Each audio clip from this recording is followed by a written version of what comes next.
Good evening, ladies and gentlemen, and welcome to the Barbados World Tennis Open. This is the round of 32.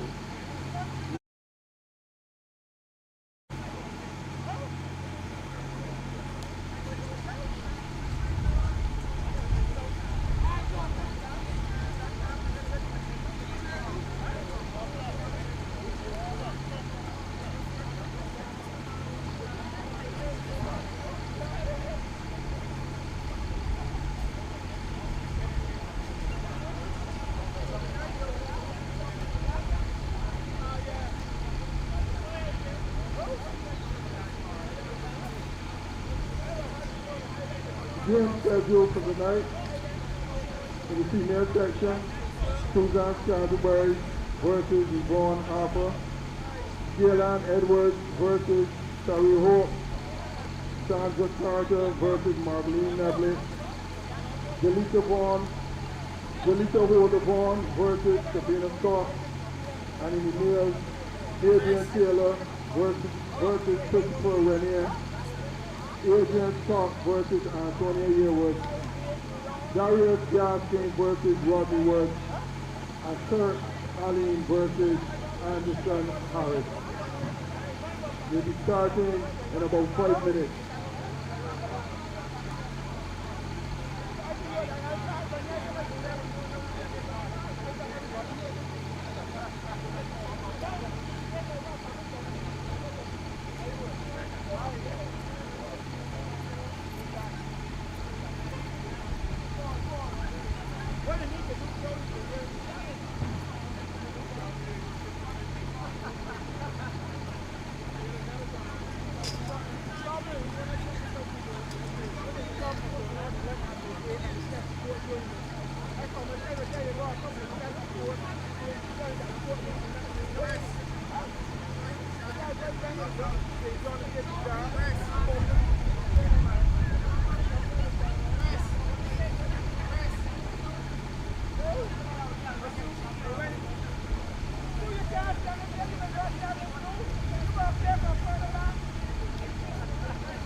Start your day with the Nation News e-paper.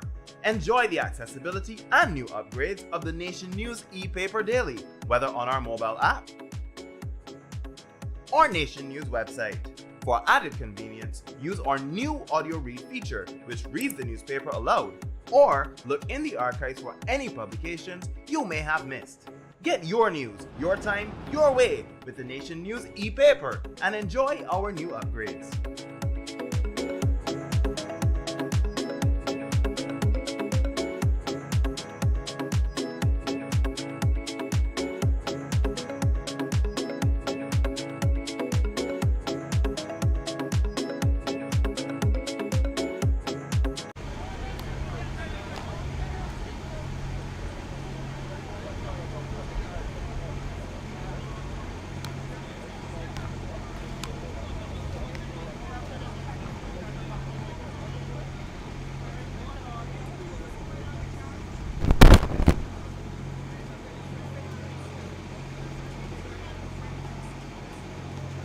Excuse me, gentlemen, you can go up in front one and throw your on.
Good evening, ladies and gentlemen.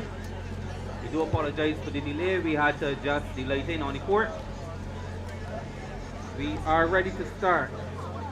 Our first game tonight, we have Yvonne Arthur versus Susan Scantlebury.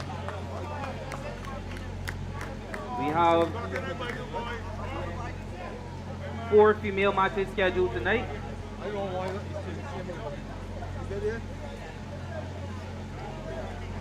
Susan Scantlebury won the toss and elected to serve.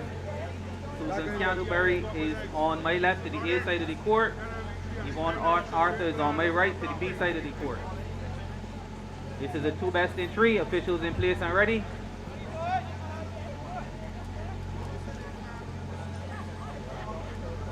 Love. Serving love. Dead ball. 1. Serving love.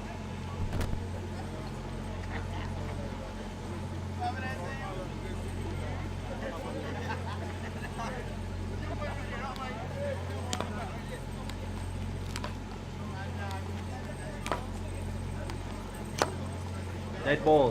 1. Serving 1.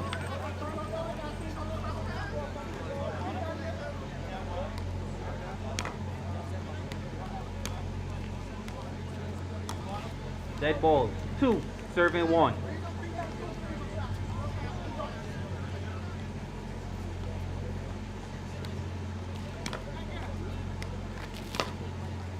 Dead ball. 2. Serving 2.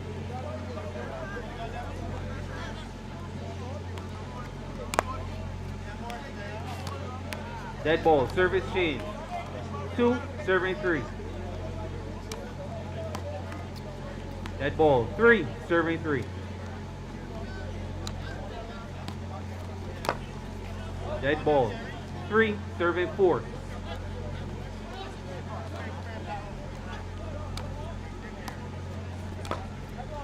Dead ball. 4. Serving 4.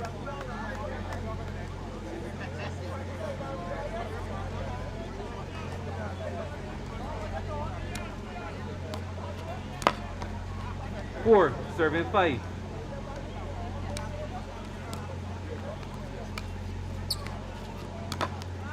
Service change. 6, serving 4.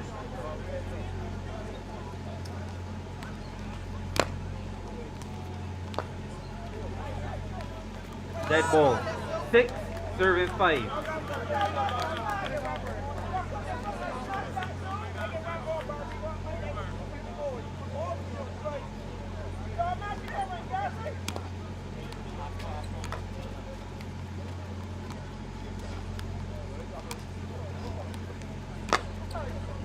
Dead ball. 6, serving.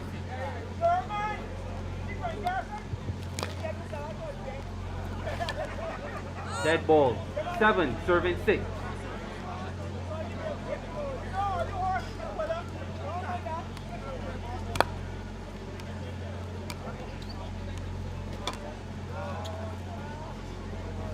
Dead ball. 8, serving 6. Service change. 6, serving 9. Dead ball. 7, serving 9.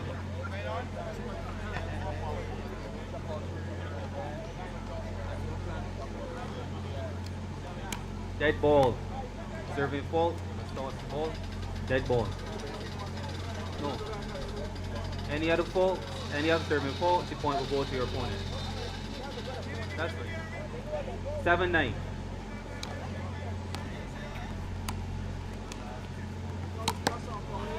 Seven, serving 10.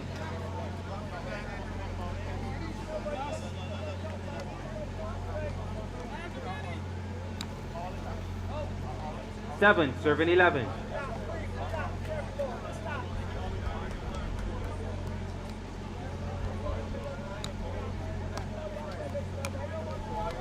Dead ball. 7, serving 12.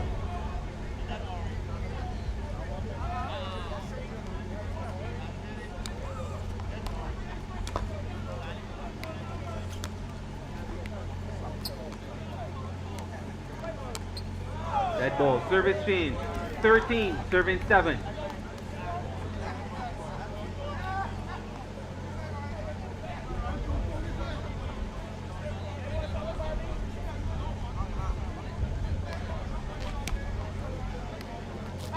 Dead ball. 13, serving 8.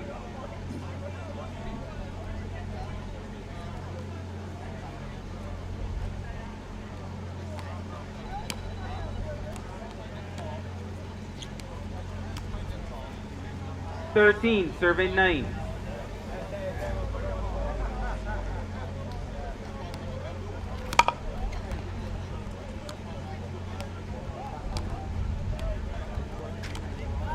Dead ball. 14, serving 9.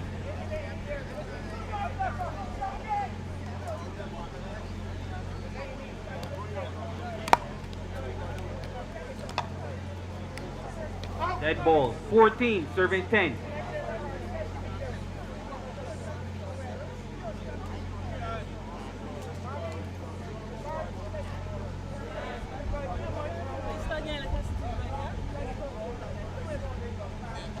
Serving 10. Dead ball. Service change. 10, serving 15.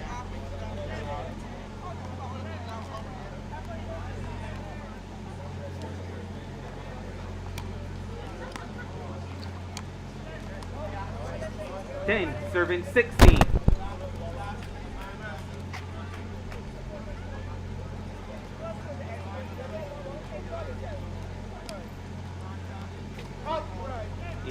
Serving 16.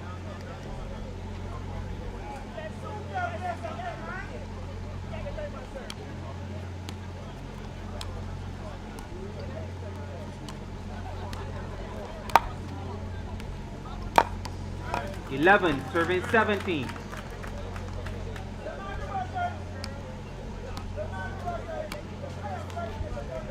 12, serving 17.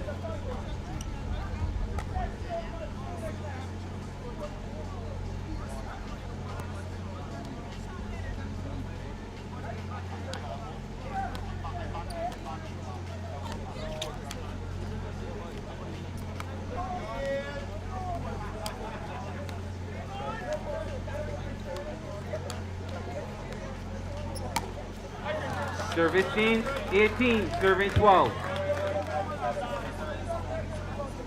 18, serving 12, service change.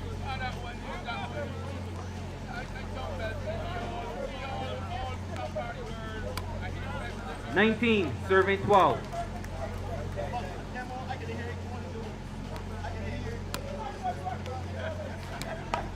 Dead ball, 20, serving 12. First game point.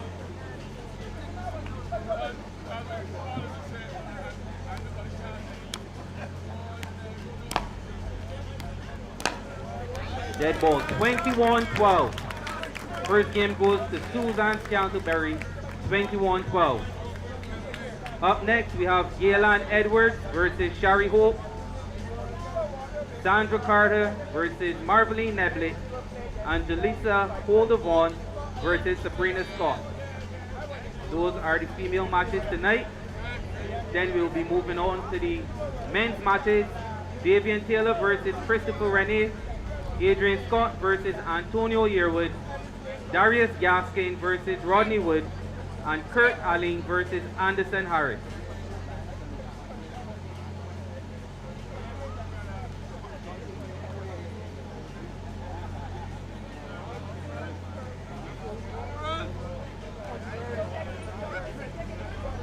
Susan Scantlebury won that first game 21-12. Yvonne Arthur would start the serve for the second game. Officials in place and ready. Dead ball, Love, serving, dead ball. Love, serving, Love.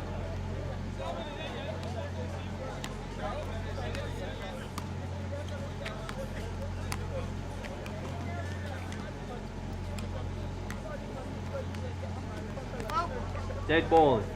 Love, serving 1.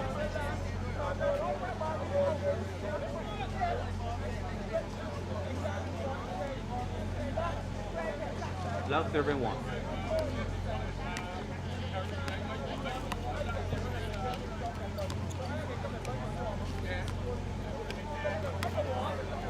Dead ball.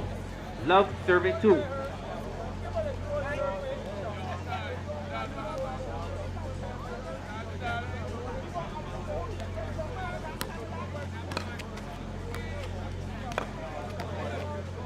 1, serving 2.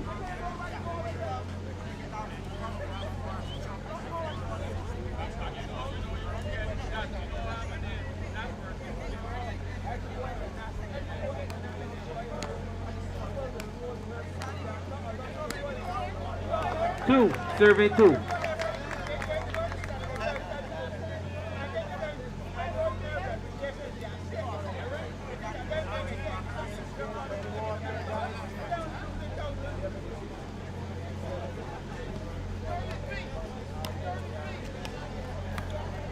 Service change, 2, serving 3.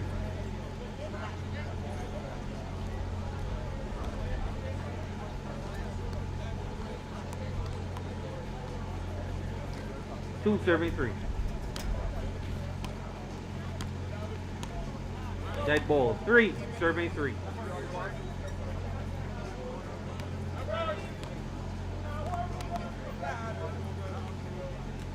Three, serving 3.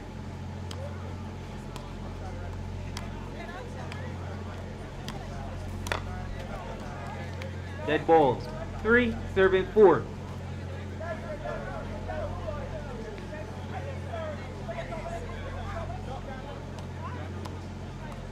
Three, serving 4. Dead balls. 4, serving 4. Dead balls. 5, serving 4.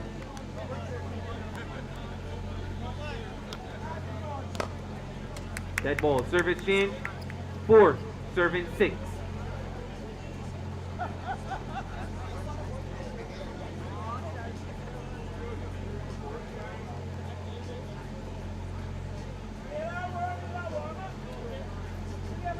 Four, serving 6.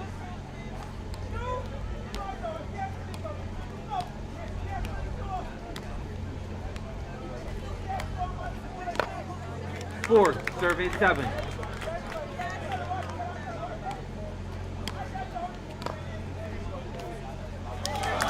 Four, serving 8.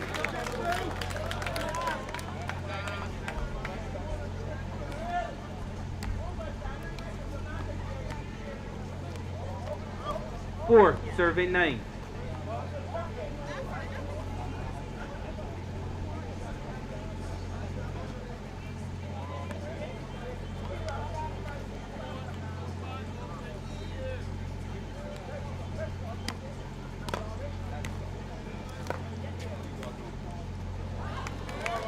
Five, serving 9.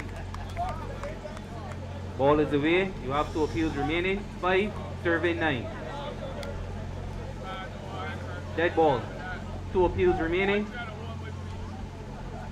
5, serving 9.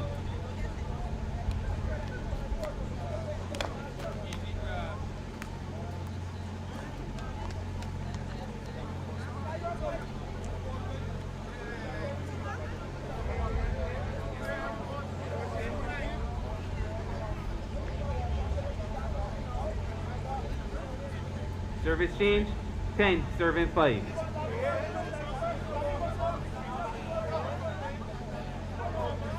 The score is 10, serving 5.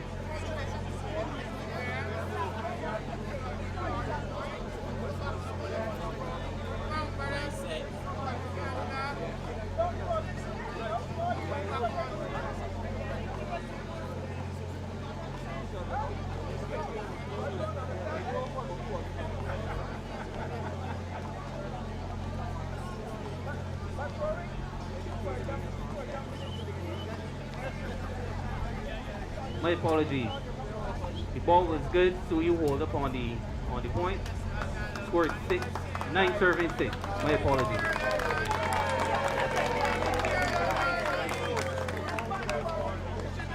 Service change, 9 serving 6.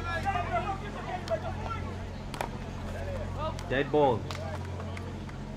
10 serving 6.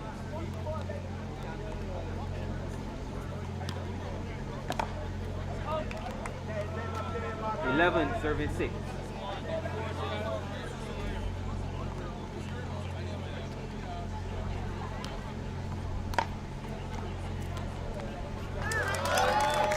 Serving 6.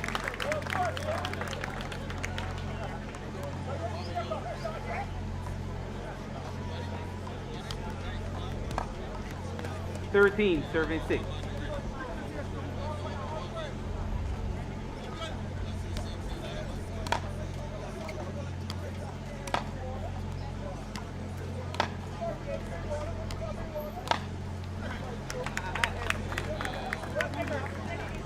Service change.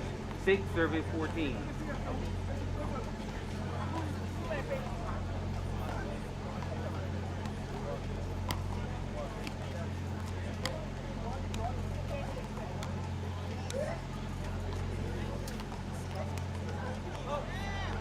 Six, serving 15.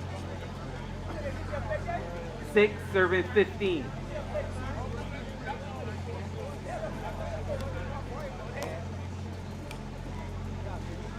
7, serving 15.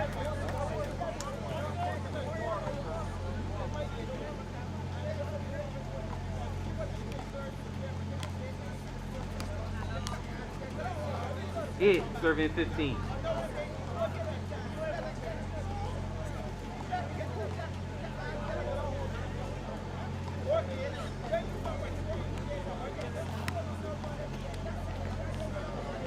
8, serving 16.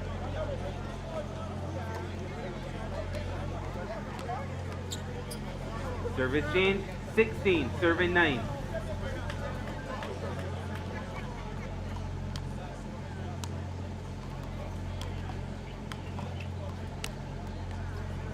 16, serving 10.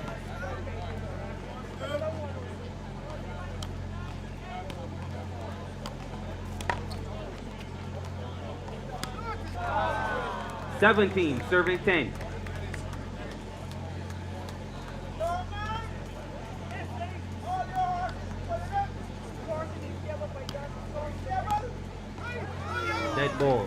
17, serving 11.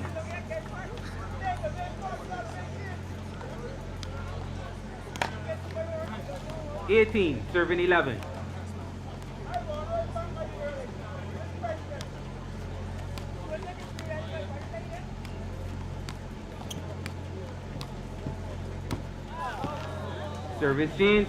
11, serving 19.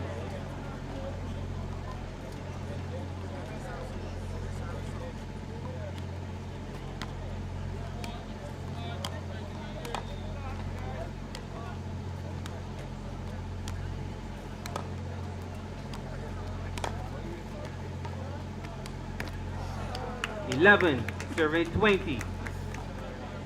First set point. Dead ball. Game and set.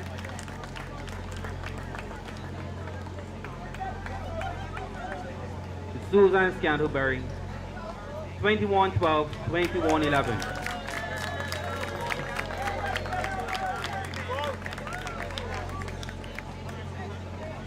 Up next, we have Gail and Edwards versus Shari. We'll start that match in approximately 5 minutes.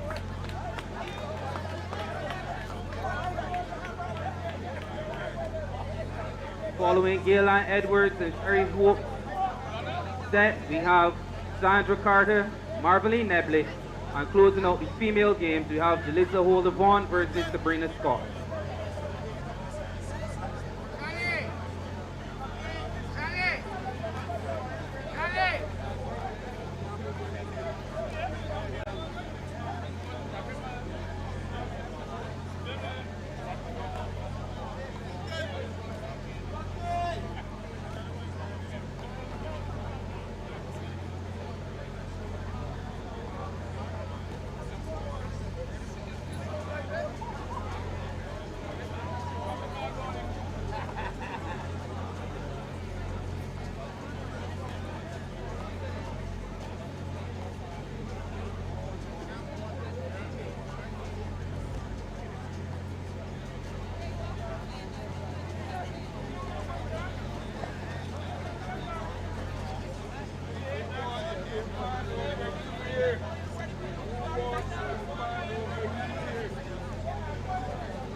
Good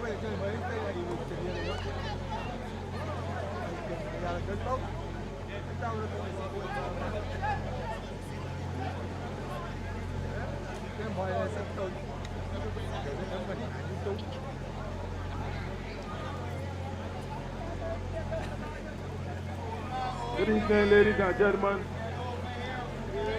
My name is Neblett, and I'm the president of the Barbados Road Tennis Association.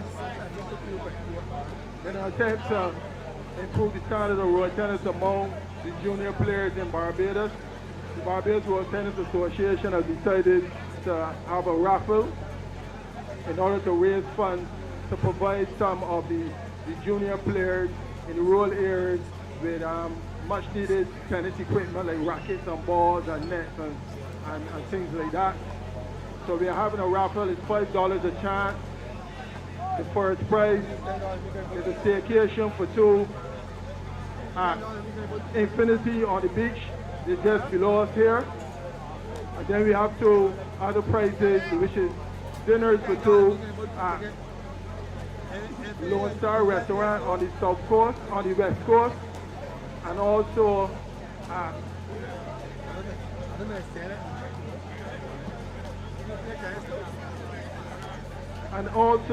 we have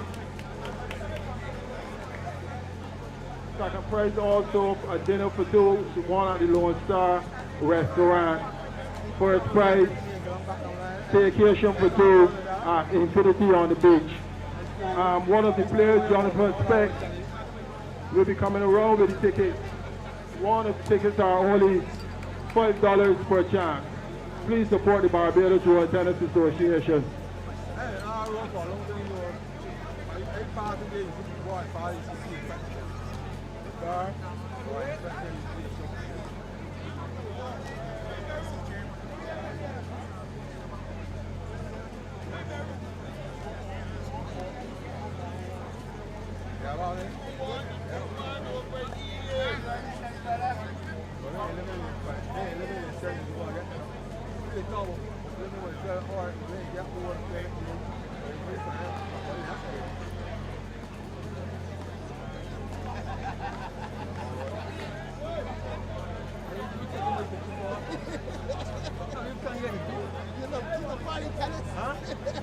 I'm not a party tennis.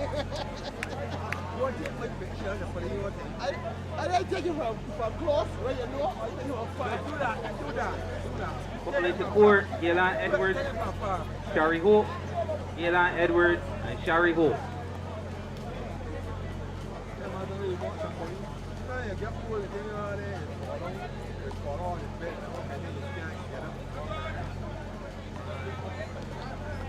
What's up, man? Who want this book man over here?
Ladies and gentlemen, on court we have, to my left, on side A of the court, we have Shari Hope, to my right, on side B of the court, we have Gail and Edwards.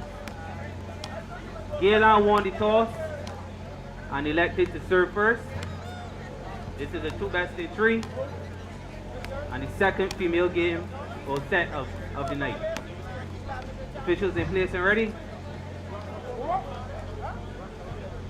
Dead ball. Love. Serving love.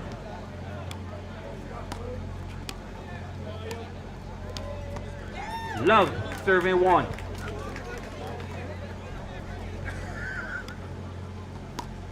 Dead ball. 1. Serving 1.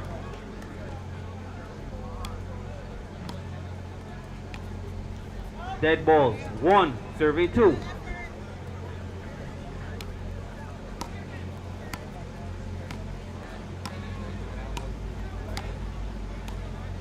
Dead ball.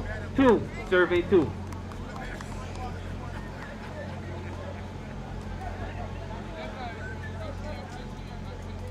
Serve at Gail line. 2. Serving 2.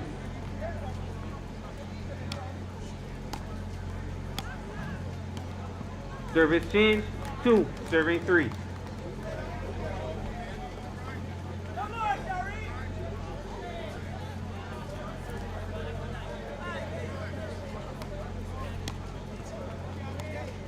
Dead ball. 2. Serving 4.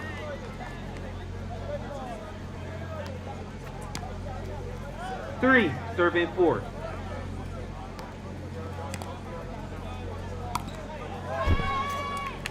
Four. Serving 4.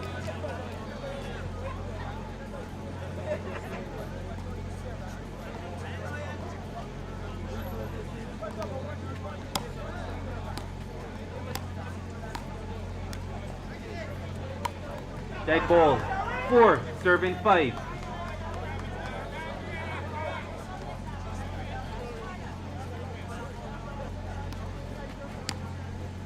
Dead ball. Service change. 5. Serving 5. Dead ball. 6. Serving 5.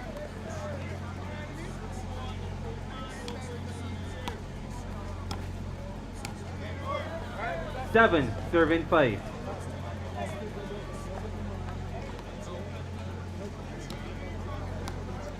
8. Serving 5.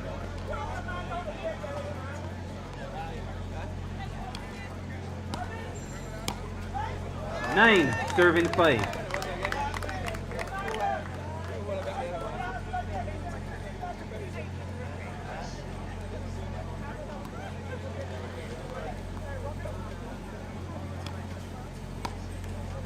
Service change. 5. Serving 10. 6. Serving 10. Dead ball. 6. Serving 11.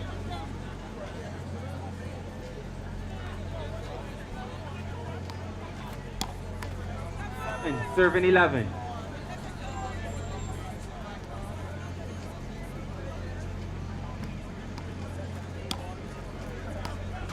'Dead ball. 7. Serving 12.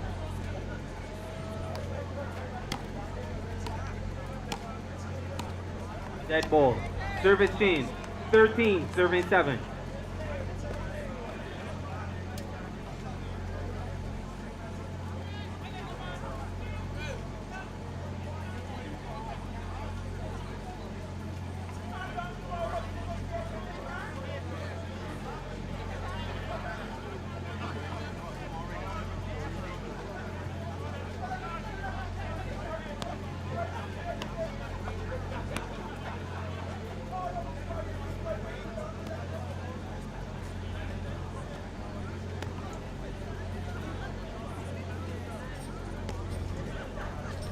Get Gail on? You got all of them? 13 serving 7. You have to serve. All is coming to you.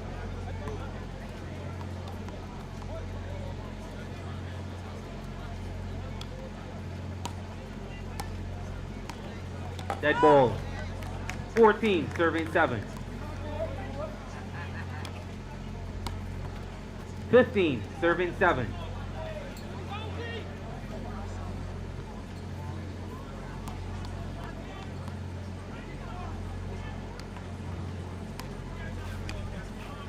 Dead ball. 15, serving 8.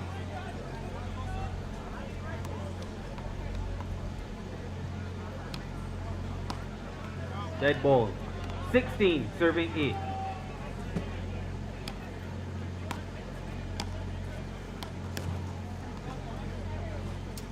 $17, service change. 8, serving 17. 8, serving 18.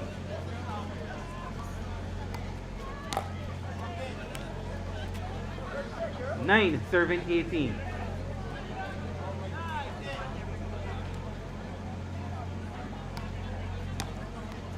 10, serving 18.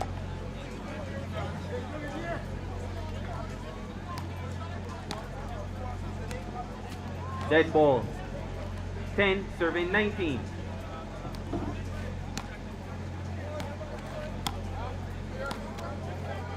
Service change. 20, serving 10. First game point.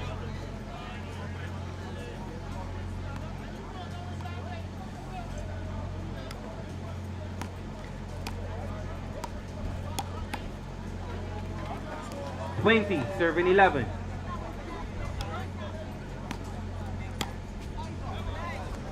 Game to Gail and Edwards, 21-11.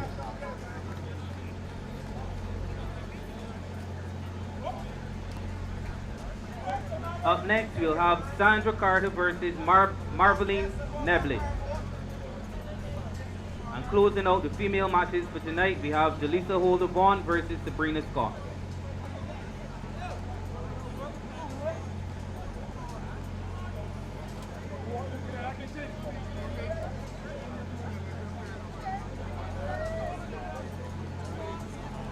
Remember, we are streaming all games, all matches live on YouTube, everything Road Tennis, and on Facebook, Barbados Road Tennis Open. You can go there to see previous matches.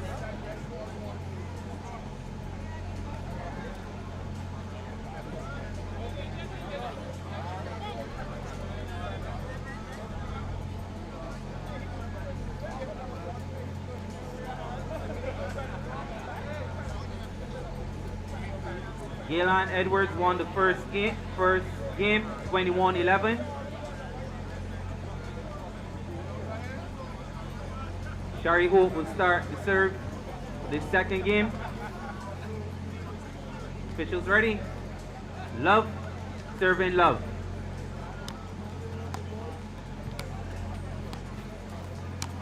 Dead ball. Love, serving 1.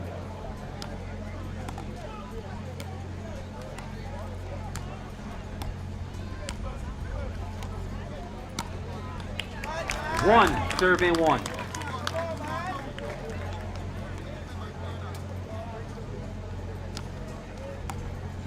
Dead ball. 2, serving 1. 3, serving 1.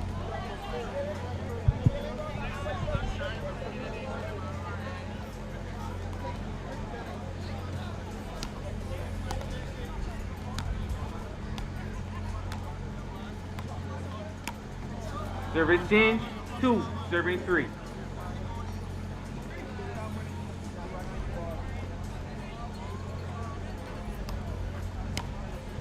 Three, serving 3.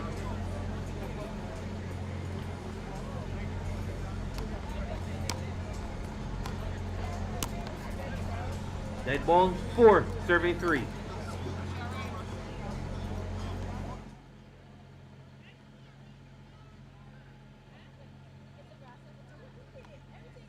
Ball 5, serving 3.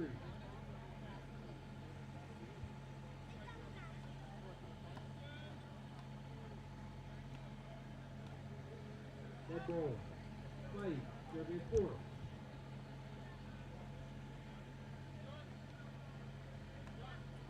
Serving 4, serving 6. Barbados Road Tennis Open 2023.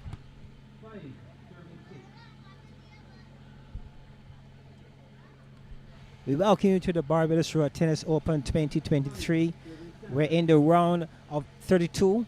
Bringing you all the action here from Dover, Christchurch, in the beautiful island of Barbados. We're on the south side of Barbados. A lovely crowd here this evening taking this round of 32 of the Barbados Road Tennis Open. Welcome to all of our viewers wherever you are around the world. Welcome to the biggest road tennis event in Barbados of 2023. We are into the second game of the ladies' matches this evening. We have in the black top Shari Hope. She's up against, in the blue top, her opponent in Gail Edwards. With Gail Edwards winning the first game at 21-11. The score now is 8-7.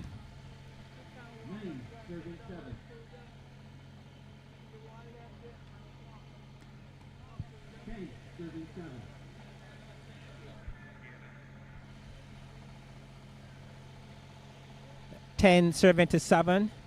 Gail Ann Edwards in the blue top. Oh, Gail Ann had a ball there. She should have done a lot more with that particular shot. Finding the 8-inch enemy. The score now is 8-10.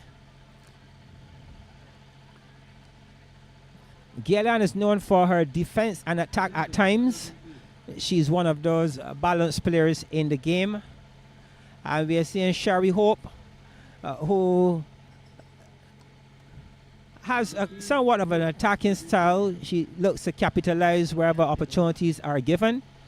Shari Hope is the wife of Davien Hope, and he is one of the male competitors in this 2023 tournament. And he's still very much alive in this tournament. He has made it to the round of 16.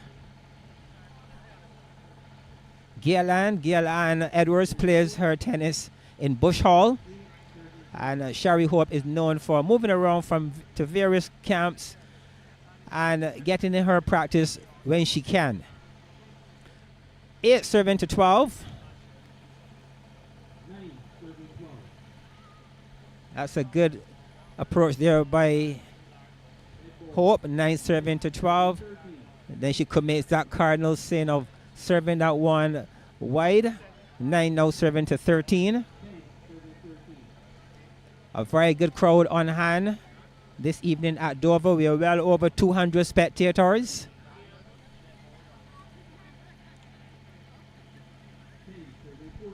I am John Wick Chandler of the G-Line Road Tennis team. And we'll be bringing you the coverage of the remaining ladies and men matches here at Dover this evening.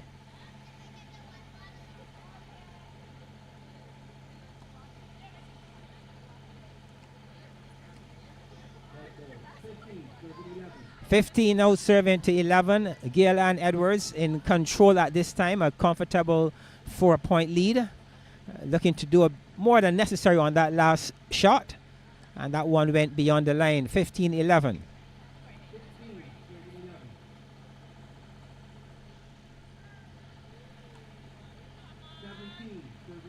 17 now 70-11 as Gail Ann extends her lead, drawing closer to that magic number of 21. 18-11.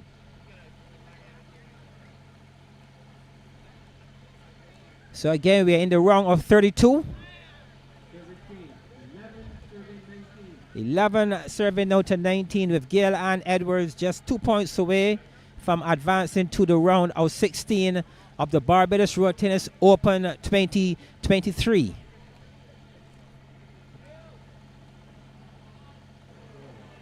Oh, what an effort there.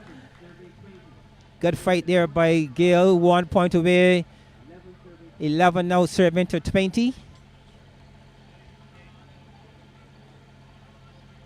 And that's it. Congratulations to Gail Edwards. She will advance to the round of 16, defeating Shari Hope 21-11, 21-11.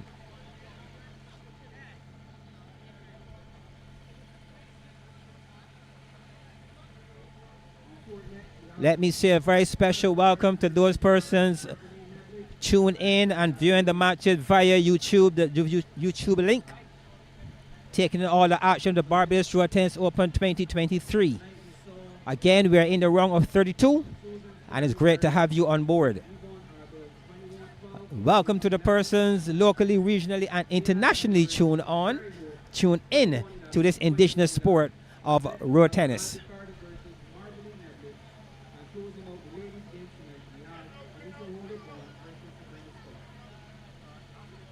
So again, a building crowd on this event here being held at Dover Christchurch.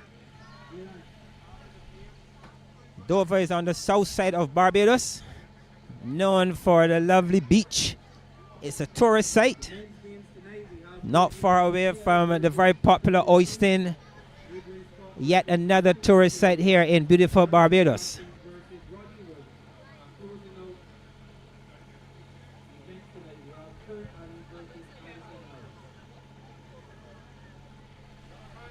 Still rather heated on the outside, some 29 degrees.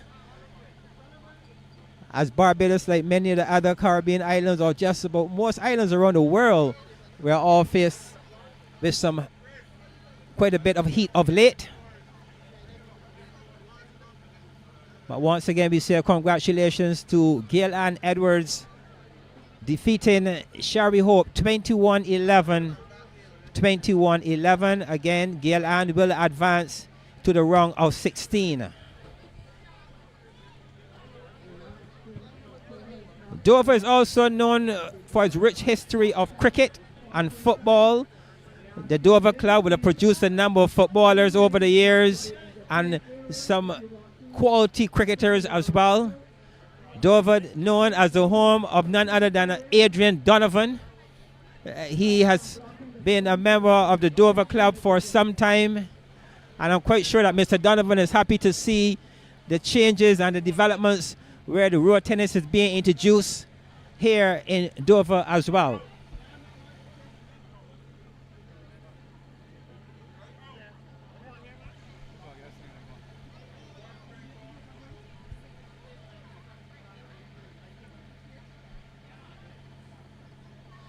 So as road tennis continues to be moved around the various countries and around the world, I know that there are persons in St. Vincent playing the sport, Jamaica, Trinidad. We definitely have a program happening in Trinidad where we are seeing road tennis going into the various schools thanks to the efforts of Vilmore.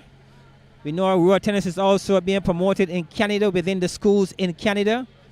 Let me say good evening to those bodies in Canada seeking to promote the sport of road tennis there as well, as we wish you all the best in your efforts in doing so. Road tennis was taken as far as Dubai and South Africa, so the sport is certainly on the move in a number of ways. But right here in Barbados, we're looking to crown a man and a lady for 2023 who will be fortunate enough to take the prize of some $20,000.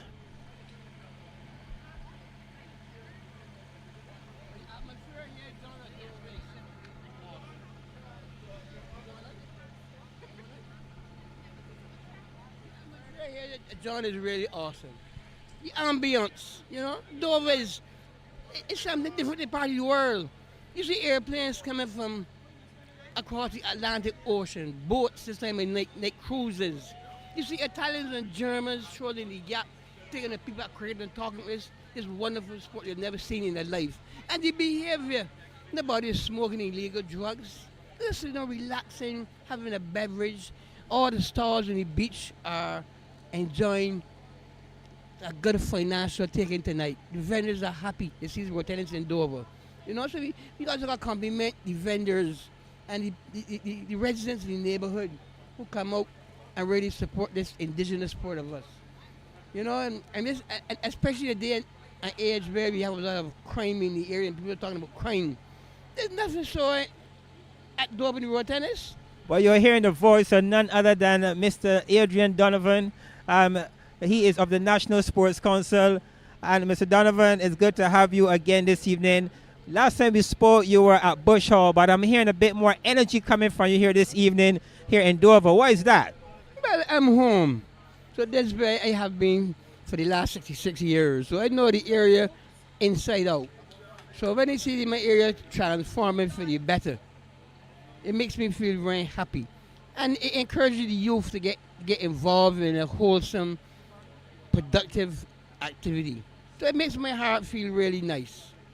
So we're seeing a good movement in road tennis. This tournament is all happening thanks to the efforts of the none other than Mr. Sean Burke and his team of the Ministry of Sports and Community Empowerment and the Division of Youth Affairs. Sean and his team really putting in some work. Donovan, you and your team as well. How do you feel on where we're at this point within the tournament? Well, the games so far have been really great. And now we're going into the round of 16 now. Things are getting really hot. A lot of those players who just came to enter for recreation and purposes to have a good time, you know, they came and they left. But right now you see the cream of the crop. This is where now you separate the goat from the sheep, the men from the boys, the women from the girls. They step up to the plate. The big prize is $20,000. That's a big payday. There's no other sport in Barbados like road tennis. And the government is 110% behind our only indigenous sport in Barbados. All the other sports receive some kind of funding from international agencies and bodies, not road tennis. So the government is fully behind our own sport. Nobody can tell us from outside Barbados what to do in our sport, how to run it, who to discipline, what rules it should be, because it is ours. Well, Mr. Donovan, I want to thank you again. We are back to the action in the middle where we are seeing in the pink top, we have Miss Sandra Carter, and she's coming up against Marvalene Neblett in the black top. The score now is 1-3 as we're in to yet another ladies event here at Dover this evening as the ladies put their effort in to advance to the round of 16. Serve change now. We have score now 4-1. Marvalene Neblett, known for her attacking style of tennis. And I'm sure that when the opportunity comes, she's going to display that attacking skill of hers. There we go.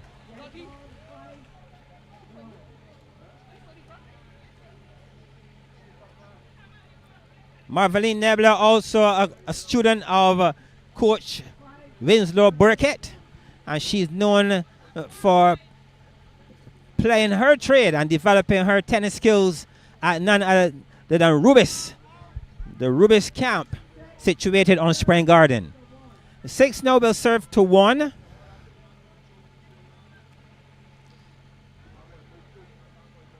A very commanding lead already. Good power control here by Marvalene. 6-1.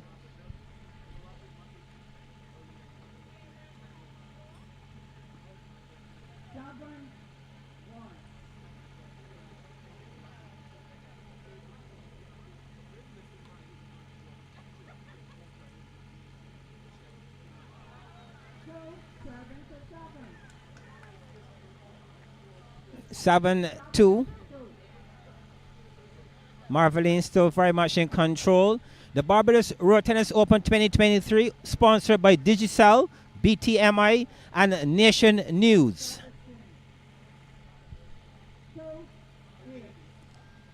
2-8.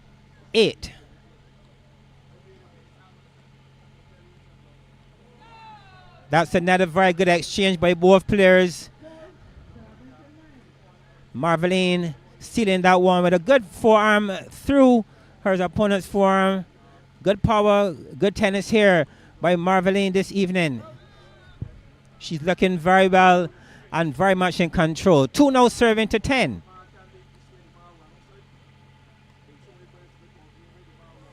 Oh, that is Marvalene in full flight. What a beautiful shot again by Marvalene, taking control and dominating here this evening, and the shots are flowing. She's certainly in her groove And she's striking the ball and with great precision this evening. Good stuff here by Marvalene to start this very first game of the 2-best-in-3 event between the ladies this evening.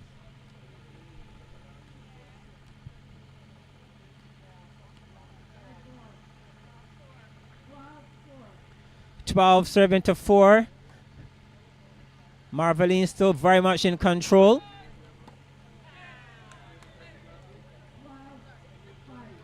Somewhat disappointed in not achieving her intended purpose on that last shot. 13 now serving to 5.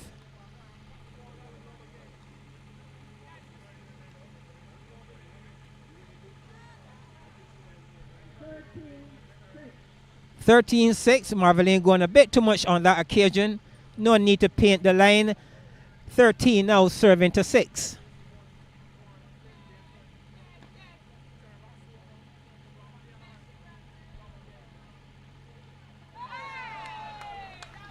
Again, a ball that Marvalene really should have done a lot better with. But good defensive tennis here on Carter's part. She did well to keep that one in play, and it paid dividends for her on that occasion. 8 now serving to 13. Crowd continues to build here at Dover. Again, for our viewers, as you welcome to Dover in Christchurch, you're on the south side of Barbados. The beautiful side. Some will call it the beautiful side of Barbados. Maybe you're looking at maybe 2,000 or 3,000 in that job. Maybe you're looking at between 2,000 and 3,000 people. Very large crowd indeed. Just around, last check, 2 climbing into 3,000 present this evening to take in the round of 32 of the Barbados Road Tennis Open. We are seeing the ladies in action at this point, and coming up, we have the men events coming up as well.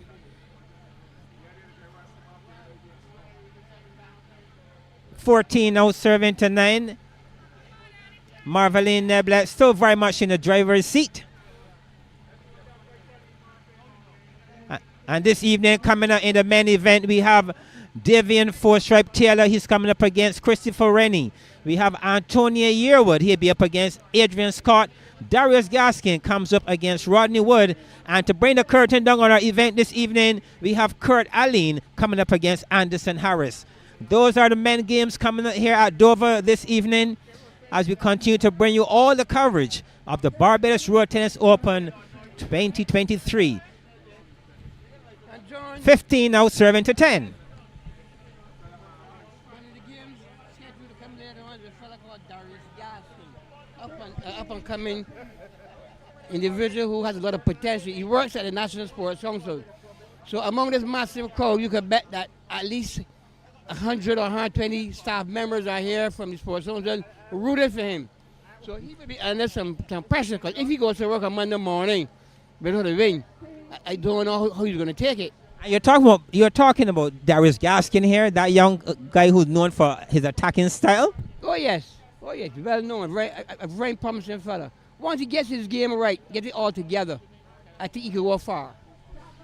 Okay, but back in the middle, we have the ladies. Marvalene still very much in control, serving at 17, now serving to 11. That ball a judge away. She will move now to 18-11.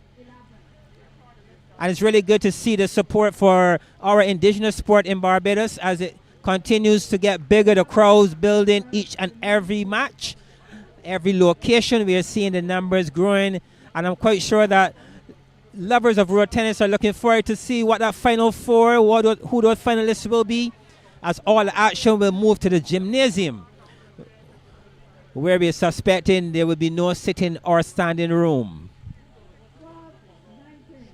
12 now serving to 19 with Carter up against it. It's like putting a rabbit out of a hat at this stage for her. Good tennis here by Marvalene. Ball short behind the net, and she was able to quickly get in and place that one to perfection. The score now is 12 serving to 20.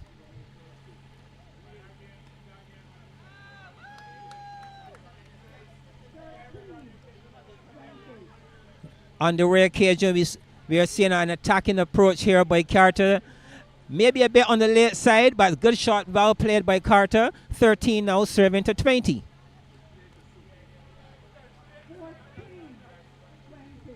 Are we going to witness a comeback here? 14 now, serving to 20. And we're definitely not, as Marvalene returns and claims that first game at 21-14. Congratulations on a good first game here by Marvalene. She displayed that she has the ability to attack, and she did it well in game number 1. Let's see if she can maintain that momentum in game number 2. Marvalene is a very fit young lady. She's a former national netballer of the highest class. She did Barbados very proud years ago in her heyday, and she has not stopped really when it comes to maintaining her physical fitness. And you can see this afternoon she has been training very hard. Her weight has come down, and she's being managed by none other than Coach Burkett, who himself is a top player of some magnitude. Of some magnitude as well. He did really well in the senior games, Mr. Donovan. He performed really well in the senior games. I remember a matchup last year. He was in the Barbados Road Tennis Open 2022 when he defeated none other than Anthony Baku Simmons. And that was a very well played game on that occasion by Mr. Burkett. I think that's where he's best suited, at the senior level. Well, he's displaying his coaching skills. I'm quite sure he's happy with the performance here of game number 1 by Marvalene. So we're moving into the second game.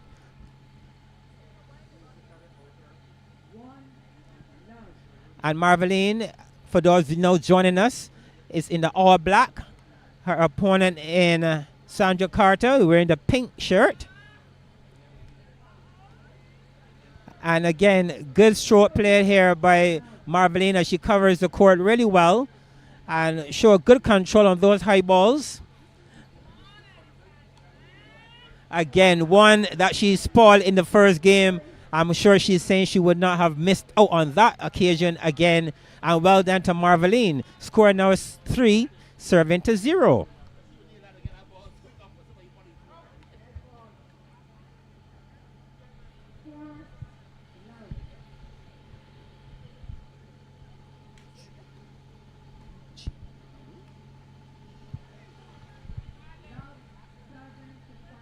So a very good start here by Marvalene in game number 2.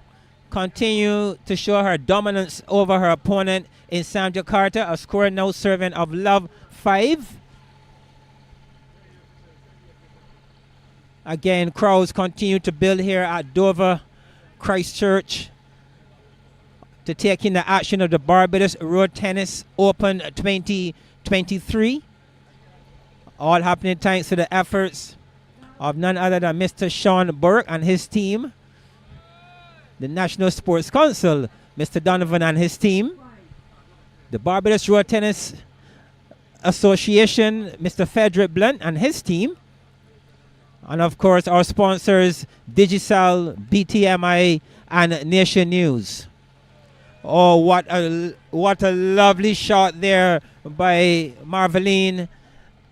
Favorable bounce and good placement, good power on that occasion. 2 now serving to 6.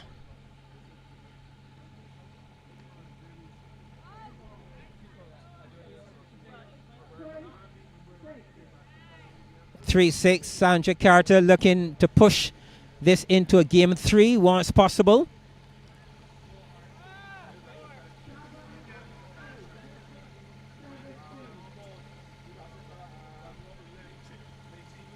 So we're into the second game as we welcome our viewers. Marvalene Neblett in the all black and her opponent in Sandra Carter in the pink top, pink hat.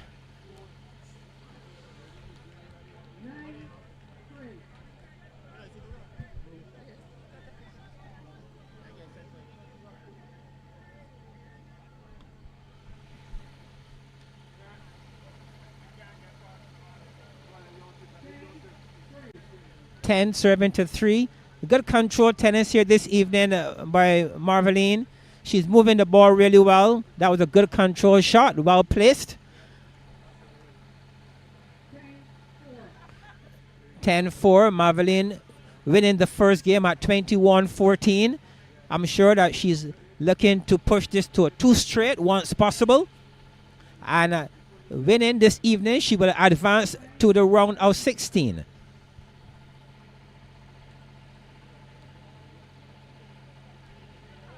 Oh, very well played on that occasion again by Marvalene.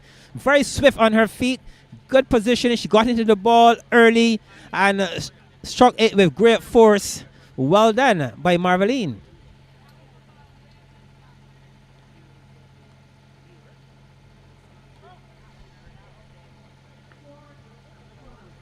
I'm quite sure that Coach Burkett will be quite happy with the performance so far of Marvalene. She's really moving well on the court. She seemed very focused this evening. And her stroke play has been of a high standard. 4-5 serving to 12. 5-13. Carter looking to paint the lines on that occasion. Oh, that was a lovely shot there by Carter. Inside out forearm, well placed, and her opponent had no answer on that occasion. 13 now will serve to 7. Marvalene still very much in the driver's seat. 13-7.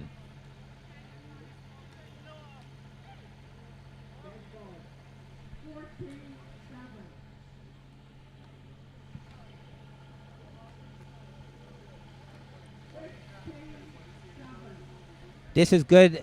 Just a very good display of road tennis this evening by Marvalene. She looks very composed. What a serve. One of the very few occasions you will see a player acing another player. We use that lawn tennis term. She aced her on that occasion. Very good serve.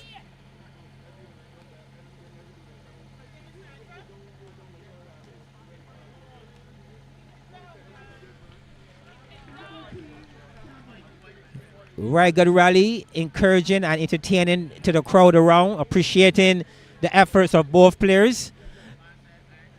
Neblett getting the better on the occasion as well.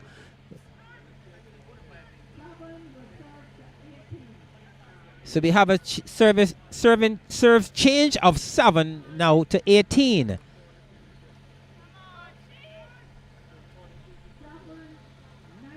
(7-19) in road tennis. When the opponent or player gets less than 10 points, we call it a sow. And there's a likelihood that unless we see something very special from Carter, a sow is on the cards. 8 now serving to 19.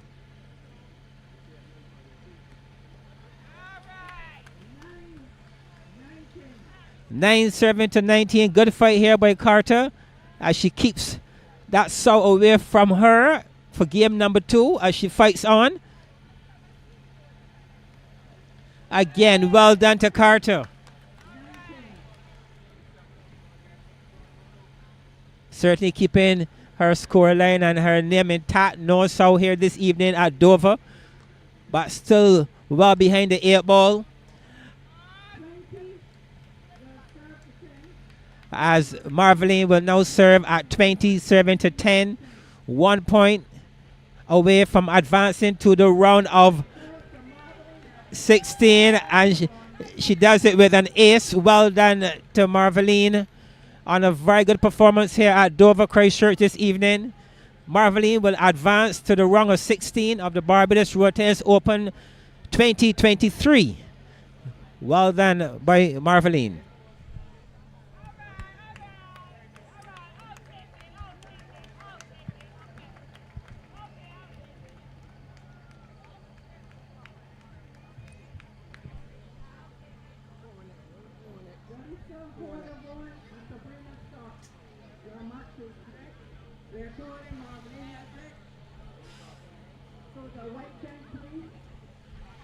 So as the action continues, we have coming up Sabrina Scott. She's up against Jalesa Vaughn. That's the final women match here at Dover this evening.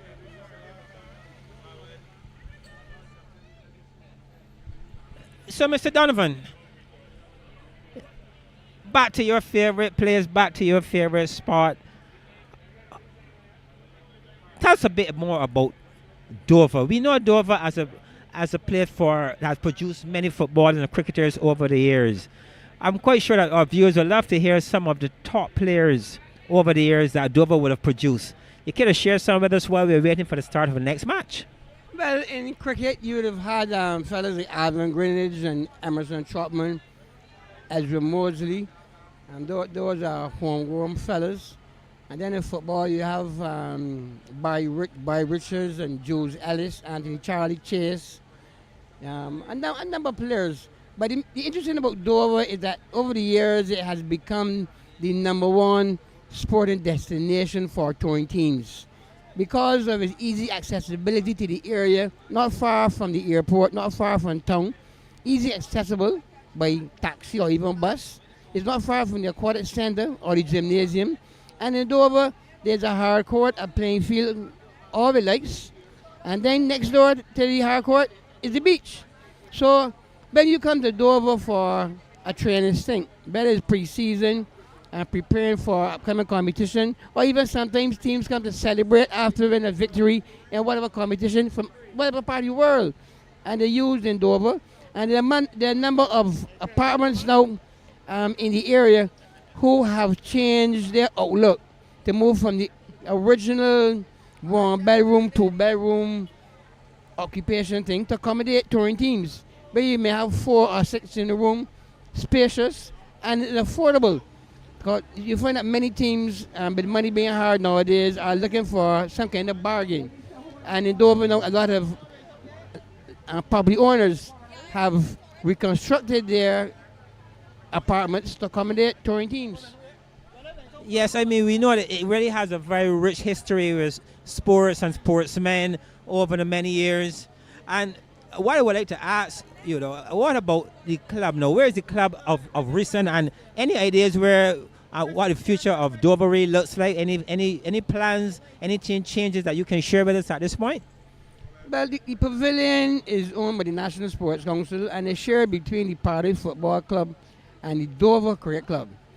It used to be under one umbrella years ago, but because of the heavy demands and the financial inputs that needed from each sport, it was decided best to go each way. But we shall share the facility, still one big family, and we have a number of fundraising activities together and a number of projects.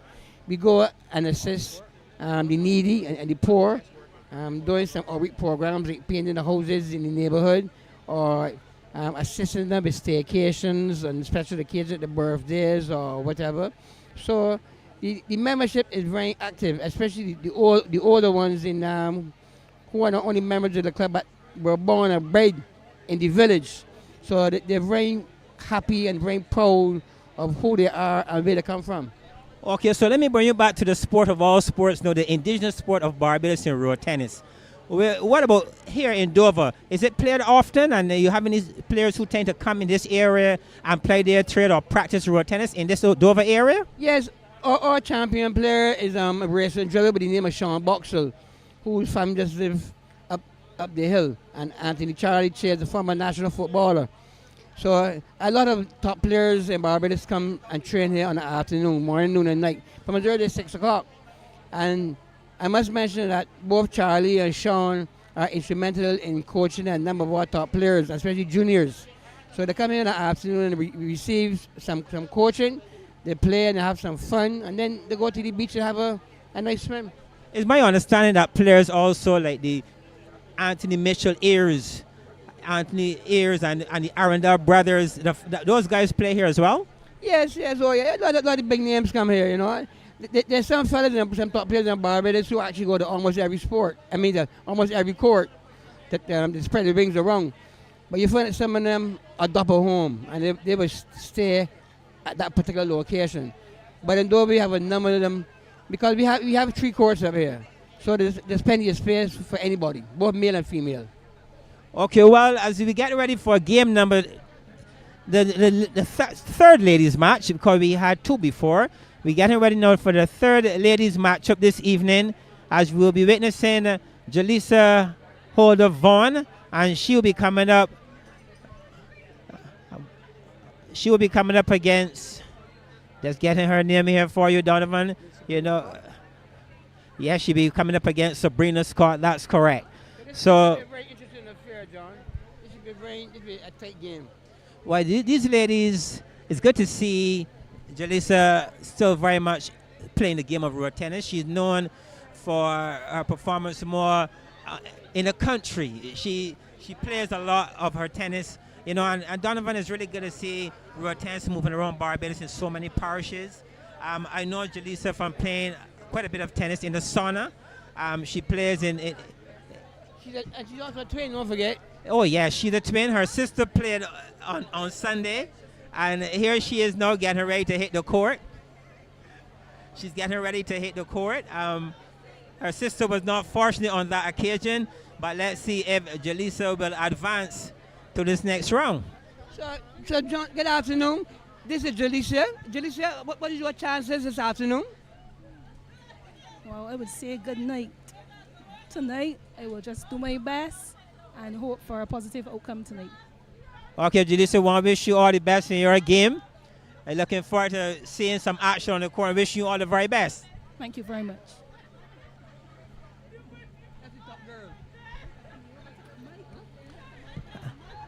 After the ladies' game, we will have Davien Taylor. He's coming up against Christopher Rennie. Antonia Yearwood comes up against Adrain Scott. Darius Gaskin, he comes up against Rodney Wood. And again, to bring the curtain down, we have Kirk Alleyne coming up against Anderson Harris. So this last game, John, you've been in this last game. Whoever wins this game has to meet Anton, little man. And this is trouble. Because Anton gave me a message there last week at Bush Hall. He told me, Mr. Donovan, tell the young fellas who telling me that my belly too big and I can't play, do not count the money yet. Because some young fellas are counting the $20,000 going to Miami to shop in New York. Let them know the big belly man is back. And if they keep on talking about Anton, they're going to feel it on the court. And one particular fella he identified, I'm not going to call his name now, but one fella in this matchup who might win, might face Anton, he better be careful. Because Anton says that he's going to give him a road tennis lesson. Well, there you have it. Coming up, the winner of this final game this evening will be coming up against none other than Anton Lilman Daniel. We saw him in action on Sunday, and he's just about the most explosive, exciting road tennis player in the world. And let's see how he performs against in his next match. But I'm quite sure that the other opponents out there have big plans. We're talking about $20,000 at stake, and I'm quite sure that Donovan, everybody wants to be crowned. Oh, yes. Oh, yes. You know, from the time this tournament started last year and the big prize money was announced, everybody was preparing for an early, you know, it's a big payday. 20,000 grand, any kind of currency is a big payday. And these fellas looking for it. And let it be known, right, that these fellas just don't come and play in the afternoon and come straight in the competition. You have top players like Marvalene, the defending champion, who rides the bicycle, who goes in the train and uses the weights, goes on the beach and does calisthenics and swim, then plays tennis in the afternoon. You know, the amount of work that these fellas put in to get to this stage, it doesn't come overnight. You got to put in the work to get the results. I totally agree with you. We're in the round of 32. The ladies this evening play to advance to the round of 16. And it's heating up on the ladies' side as well, as we look forward to seeing the ladies participate in the round of 16 to see who will make it to that final 8. But the ladies do bring surprises to you in this road tennis arena, but it's left to be seen if we are going to see the familiar four in players like Kim Holder, Charlene Warren, Madeline Blunt, and of course we can't leave out Rachel Smith as well. But that's all left to be seen, because it's good to see that the players are all putting in every effort possible to get ready for the 2023 event. And there are a number of celebrities here, John, from all walks of life in Barbados, who come out and support and the road tennis. And I can see up front here the champion musician, one of the greatest musicians in the world, our own Nicholas Branca, sitting here up front. He's an ardent supporter of tennis, and he also plays very well. Yes, he is. He's a lover of road tennis, been following the sport for many, many years, and he continues to give the sport his support. And you're right, he is a good player as well. Hopefully one day we might see Nicholas Branca in a special event. But I was trying to arrange him against top lawyer Andrew Pilgrim. I tried to get that, but I couldn't get the two of them available at the same time. But that would be a big matchup because both of them believe that they're top players at their own right. They do play well and they play often. Well, we'll see how that goes as we're getting ready now to take you back to the middle for yet another ladies event with Jalesa Vaughn. She's coming up against Sabrina Scott. To our viewers, we have Sabrina Scott wearing the purple and black top and the white shorts. And we have Jalesa Vaughn in the all blue outfit. Love, serving love.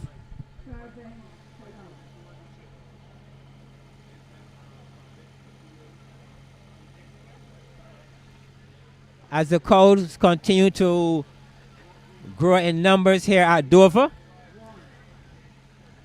we're moving out of the hundreds into the thousands. Very good attendance here for road tennis. Continues to show that this indigenous sport has a massive following locally. And for those of you viewing and streaming with us this evening, good evening to you. Let me say a special good evening to the Charleston crew. I'm sure that Pinky's at home taking in this action with her family. The score now, 2 even score at 2-all.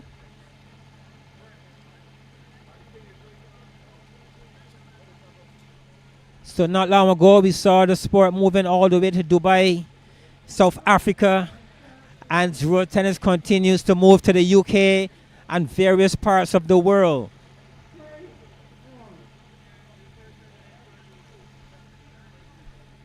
The Barbados Road Tennis Open 2023, thanks to our sponsors in Digicel, BTMI, Nation News, coming together to make this happen.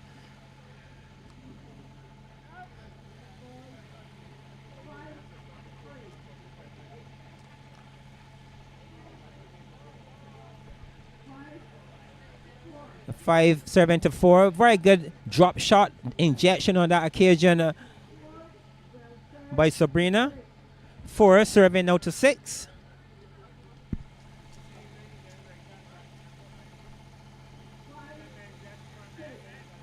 Close game start. Again, I am John Wick Chandler, soon to be joined by my co-commentator in Calvin Bruce Willis Scott.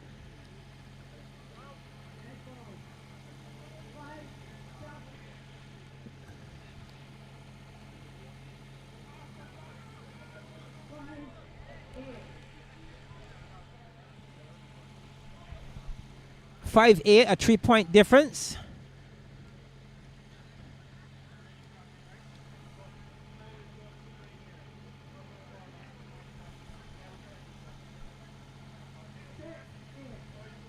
Good start here by Sabrina. Don't seem to be too nervous under the conditions. 6 now serving to 8. On that occasion, it was a good exchange and good placement on her part. And taking the point at 6 now serving to 8.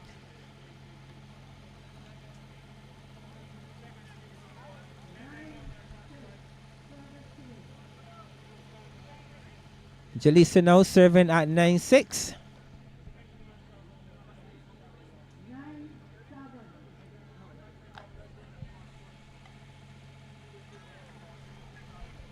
Again, Sabrina looking to inject that ball on that occasion.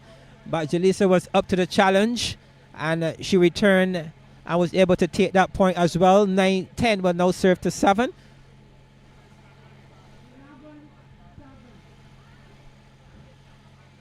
One of the few occasions we are seeing ladies actually serving aces in this road tennis event. Pleasant sight. Good serve on that occasion by Jalesa. 11 now serving to 7.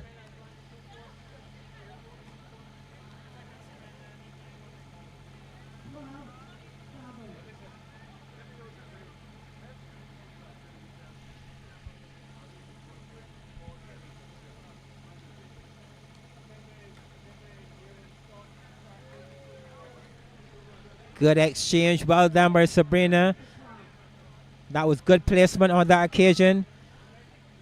8 serving to 12.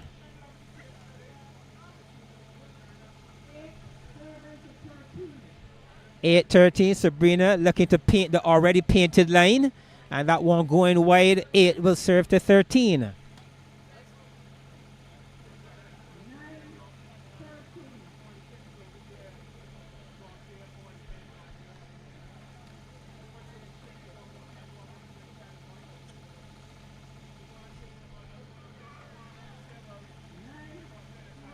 Nine 14. Good exchange, a ball that Sabrina really felt that she could have done better with.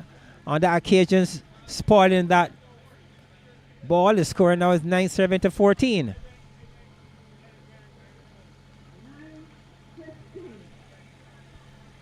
Both players seem to enjoy the injection at the shot selection. They're both dropping the ball just beyond the net. 15-10. Jalesa still very much in the driver's seat here this evening as the Barbados Road Tennis Open 2023 continues. We are in the round of 32. We are at Dover, the south side of Barbados. The tourist side, according to Mr. Donovan.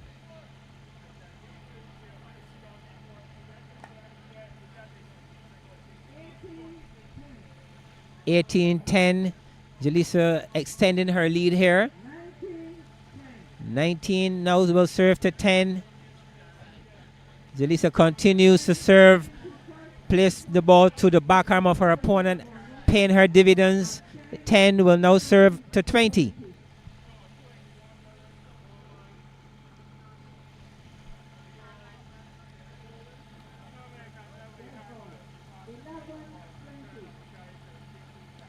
So our indigenous sport of road tennis started all back in the 1930s, and here we are in 2023 promoting an event with a prize of some $20,000 for the winner, men and women.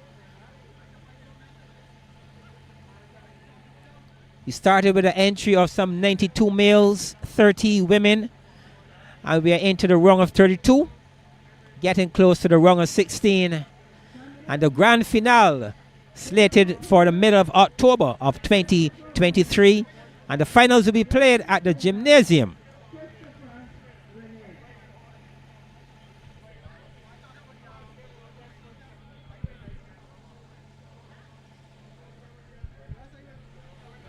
So Jalesa Vaughn taking the first game at 21-12. I'm sure that she'll be looking forward for 2 straight here this evening and not be pushed into a game number 3 by Sabrina. For those now joining, we have Jalesa Vaughn in the all blue and her opponent in the white shorts, the purple and a black top is Sabrina.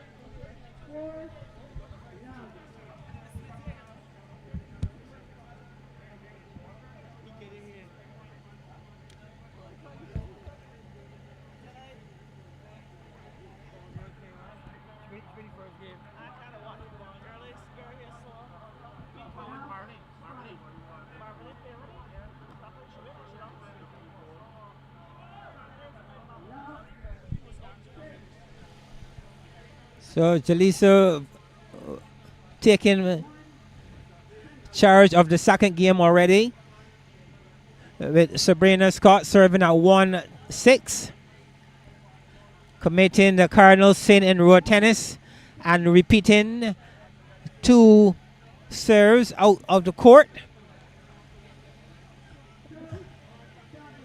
Score now 2-7.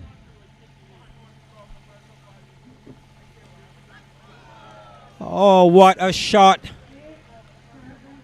What a beautiful form there by Jalesa, getting the attention of the crowd. A shot that certainly pleased the hundreds here this evening at Dover, taking in the action.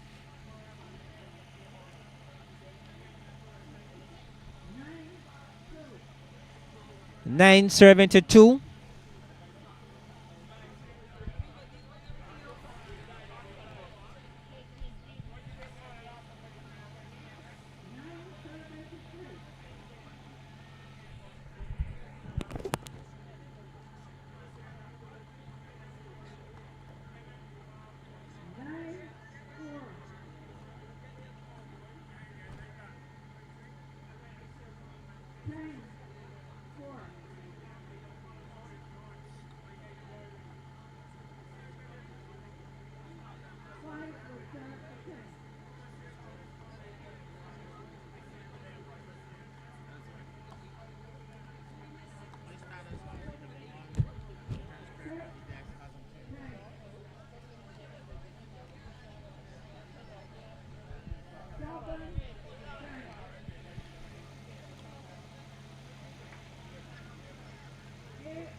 Eight now serving to 10. This is a good fight back here. Good comeback by Sabrina Scott, closing the gap.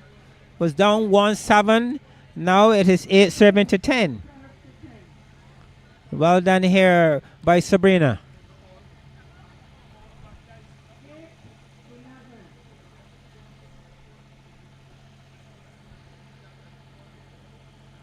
Oh, and she commits the cardinal sin once again in serving that ball into the 8-inch enemy. And Jalesa will serve now at 12-8.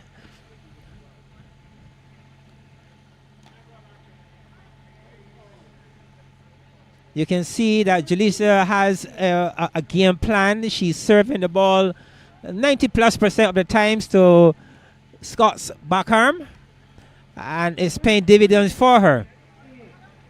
14 now serving to 8.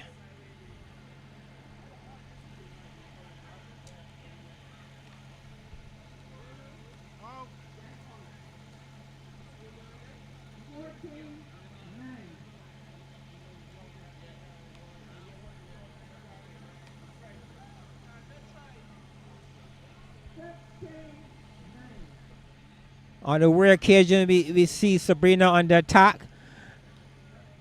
But on that occasion, she struck that one with great force outside the court. And we see Jalesa getting closer to that magic number of 21. With Sabrina serving now at 10, serving to 16.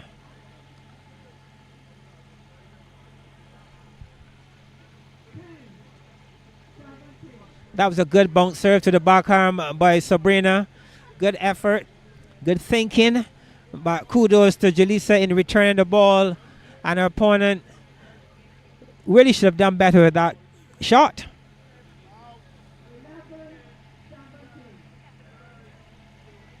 (11-17) as Jalesa Vaughn remains in the driver's seat, just 4 points away from advancing to the round of 16 of the Barbados Road Tennis Open 2023.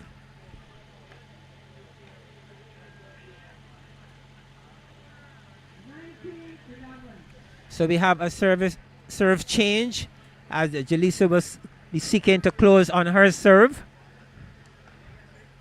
Again, a good bounce serve wide to the forearm. Game, set, and match point on the racket of Jalesa.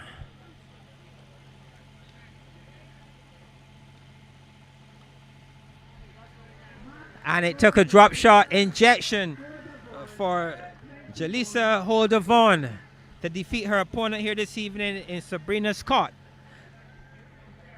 And Jalesa will advance to the round of 16. Coming up, we have the men events. As we get ready for the men's event, I am joined by none other than Calvin Bruce Willis Scott. Calvin, good evening, and welcome to Dover. Welcome to the south of Barbados. Welcome to Barbados Open, the Barbados Road Tennis Open 2023, with a crowd just counting about 2,000 to 3,000. Calvin, this is really impressive to see this indigenous sport getting this level of a support. What are your thoughts? Well, good evening to you, John. Good evening to the viewers. Indeed, it's a very, very beautiful evening here in Dover, Christchurch. And it's extremely, extremely good to see the large crowd. As a matter of fact, my delay had a lot to do with finding a park, as there are so many individuals here tonight. But we now finish with the females, the ladies who just played, and we're on to Davien Taylor versus Christopher Renee. This should be a very interesting match, as we see the ever-attacking Davien Force-Right Taylor playing a very conservative and somewhat liking long rallies Christopher Renee. So this should be an interesting match. Can Christopher Renee somehow combat the attacking force of Davien Force-Right Taylor? That is what we'll be looking forward to see in the next match. Yes, I agree with you. And we also have on the slate this evening Adrain Scott. He's coming up against Antonia Yearwood. Darius Gaskin will be up against Rodney Wood. And to bring the curtain down this evening, we have Anderson Harris. He's up against Kurt Alleyne. You're right about Davien Taylor. We all know him as a very attacking player. You think that he's going to change in any way this evening, Calvin? I don't even think he can, and let me explain why. We have a few players in Barbados that are all attacking players, and he is way up there with Anton Lilman Daniel and one or two other attacking players. You would hardly see Anton playing a full night of defending, hardly ever. He's a consummate attacker, and this is a younger version of him, a fitter player than him, and I'm expecting Davien Force-Right Taylor to be in full attacking form tonight, John. Well, he did really well at the end of 2022. He made it to the finals of the Open event held in December of 2022, and he seems to be putting in quite a bit of work. He's been practicing quite a bit with Shimon Weeks. Those guys play quite a bit of tennis in Bush Hall, and all reports on Davien, he has big plans for this tournament. He's looking to be crowned in 2023. He's been putting in the work, and I trust that tonight will be no different for him in terms of his performance. Certainly.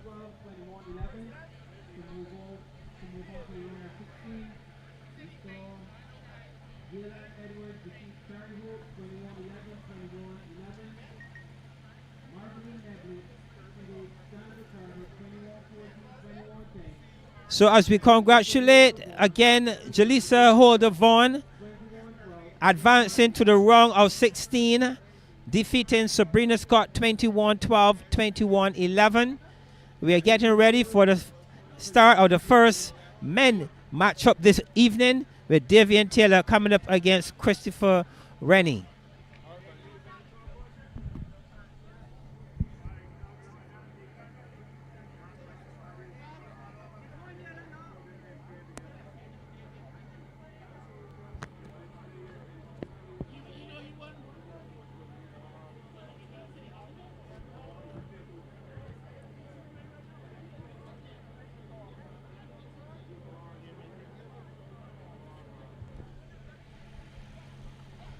And of course, all the action of the Barbados Road Tennis Open 2023 is happening thanks to our sponsors in Digicel, BTMI, and Nation News.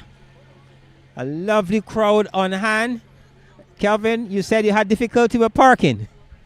Yes, John, I expected a big turnout, But from the time I turned into Dover and I saw the amount of cars and the amount of people, I was actually wondering if there was cricket or football on the adjacent field.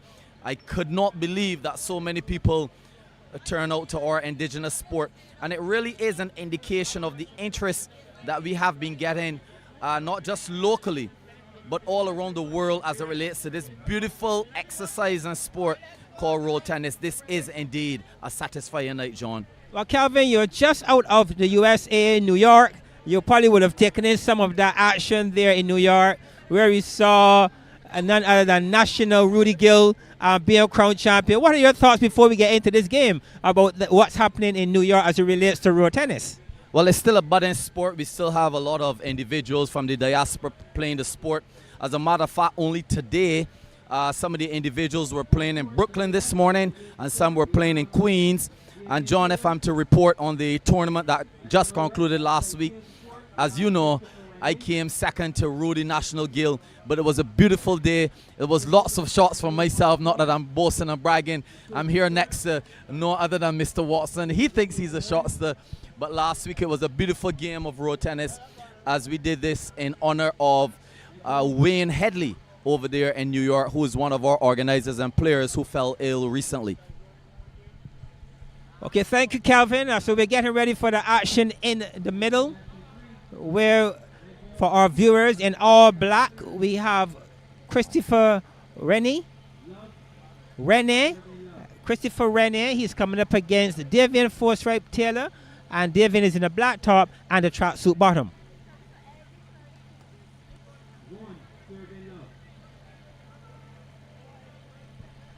Quite a bit expected this evening of Davien.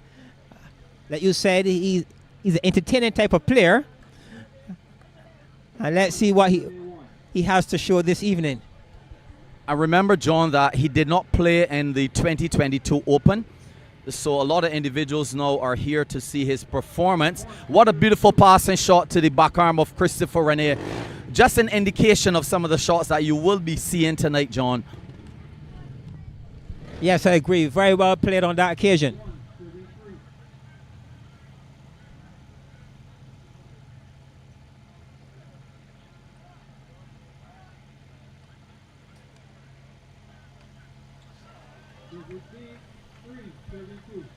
Three, but no serve to two. A good inside-out form there on that occasion by Christopher. Well done.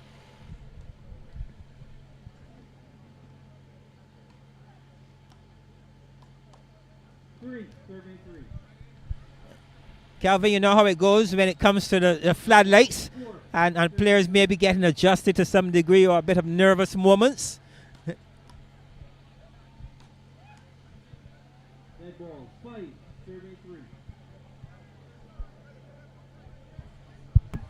And so far, John, it's 5-7-3.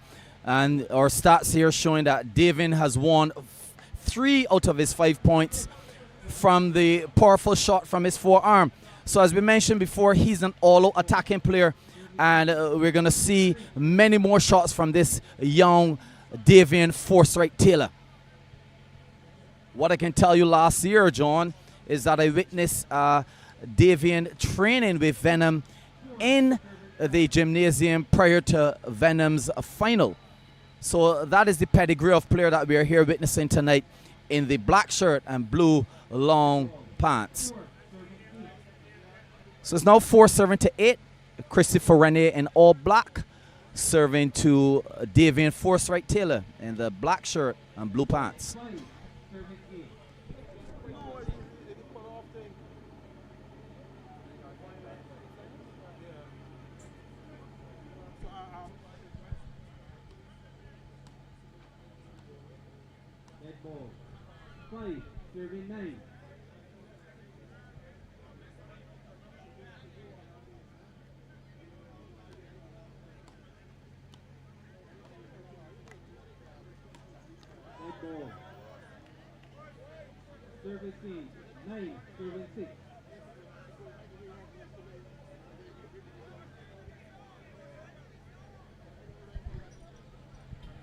There, on that occasion, Taylor going for a bit too much.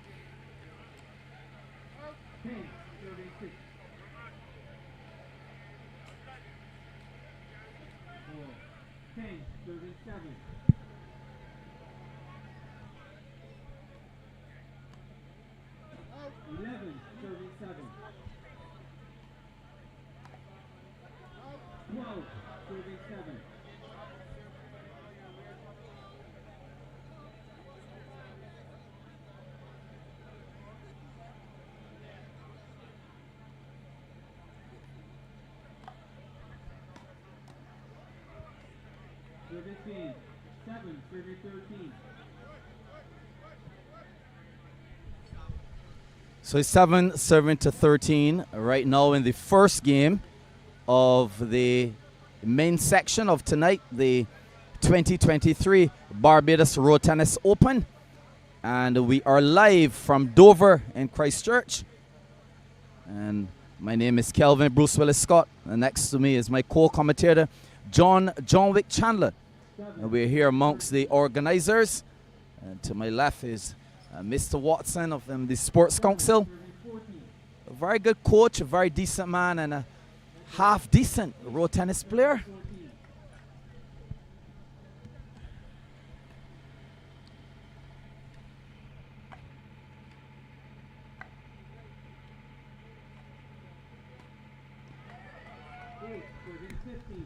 Well, this is good tennis here this evening by Davien Taylor. Teasing his opponent inside out, drawing him into the court, creating the opening, and putting that ball away with great power. The typical Taylor style. Well done to Davien.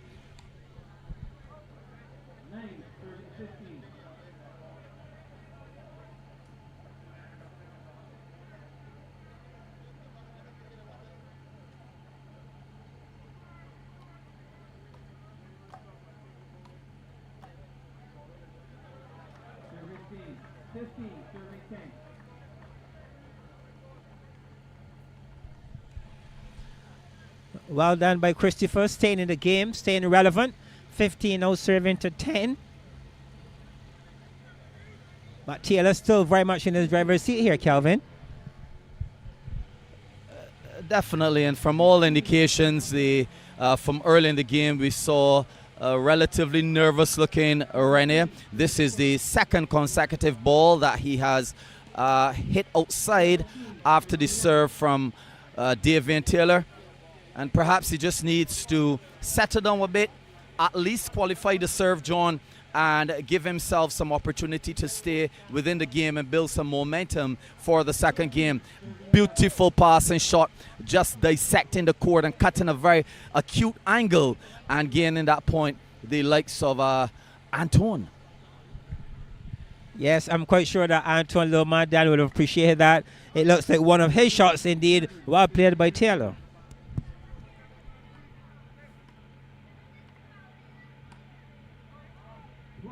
Serving 19.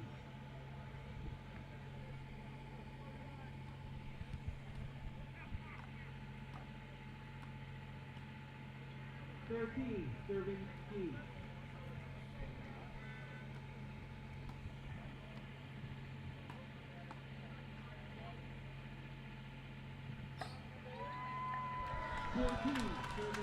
Oh, this is very good playing here this evening by Christopher. A ball that I believe Taylor thought had brought him a winning point, and he was deceived on that occasion. Good court movement here by Christopher. Keeps the game alive. And it's never really over until it's over. And sometimes, John, as you know, as a road tennis player, a short ball can merit another short ball and put the other player under some tremendous pressure. But still, we're seeing a bit too many unforced errors from the young man, Christopher Renee. Perhaps he would recognize this. His coach is in his corner, and perhaps they can recognize this in the second game. But that's the end of the first game in this particular set, with Davien Forsyth Taylor winning that game 21-14.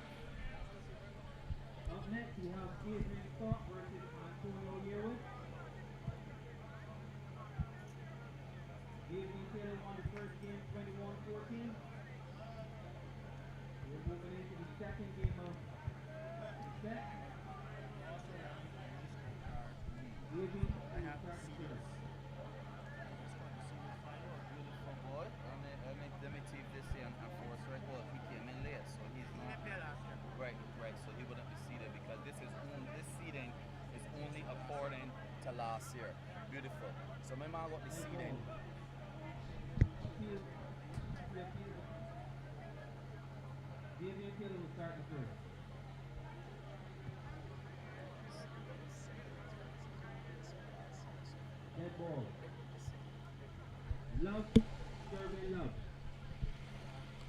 So as we get ready for the second game of this matchup,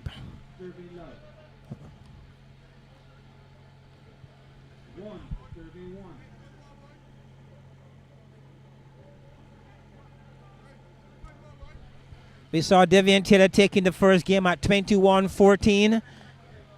I'm sure that he'll be looking to make this a 2 straight this evening, Calvin, once possible.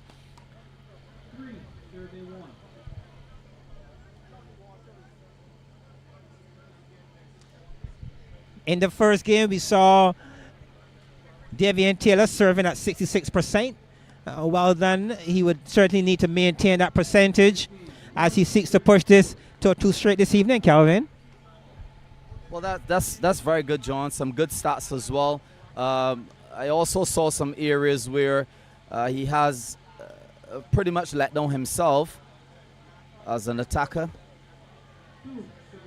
Again, that's one. Too many unforced errors. For example, a high percentage of his shots in the first game hit the net. Some went out. And we just saw it again starting this game. And the truth is, John, let's be real. He may advance past Christopher Renee, but against the other players in the round of 16, he would need to correct a lot of those mistakes and buckle down a bit and keep the ball on the court a bit more. Again, we're seeing it. I agree with you, Calvin, and as you rightfully said, another unforced error. Yes, he did well on the serves, but another player of another standard, of a big higher standard, he certainly can't be making those kind of errors. But we'll just go wait and see how that all plays out. 17, 4, 36.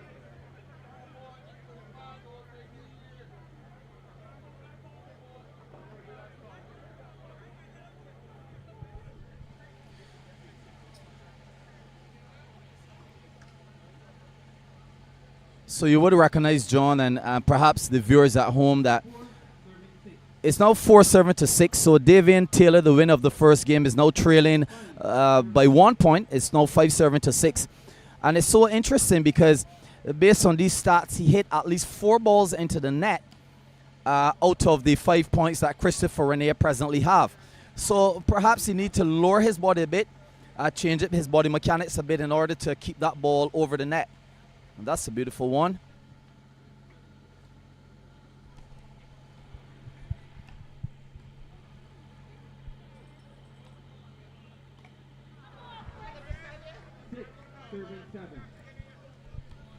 As we saw in that changeover, 4-7-6 in the second game, we also saw for the very first time with Christopher taking the lead. In the first game, Davien Taylor would have had a 4-1 lead, a 7-3 lead, 17-13, all the way throughout the first game. He led even down to the 19-11. So Davien Taylor was very much in control, and this would have been the first time we saw Christopher taking a lead, and it happened in the second game at 6-7-4. So a slight break as both players go to the coach's corner in order to get a little water break. John, it's very hot in Barbados. As a matter of fact, it's registering 87 degrees on some mornings before 8 o'clock. So the evenings are still a bit humid. Both players getting a slight break, and now we're back to tennis.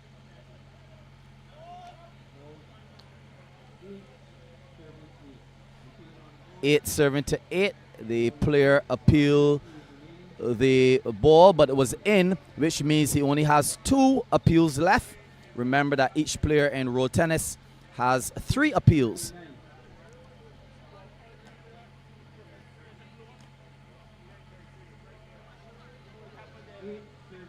So it's now 8-7-10. The small lead that Christopher Renee had has been taken away from him, but it's still a very small trail, so he should be okay if he continues in this vein, John.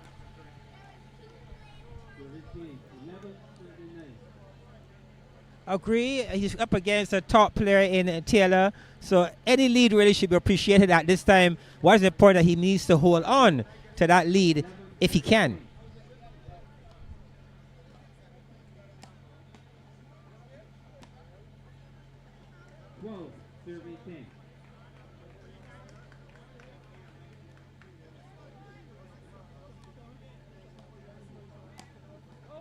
12, serving 11.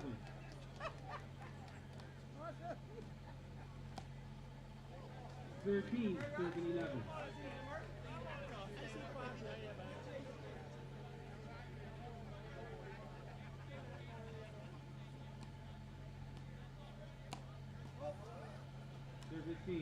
12, serving 13.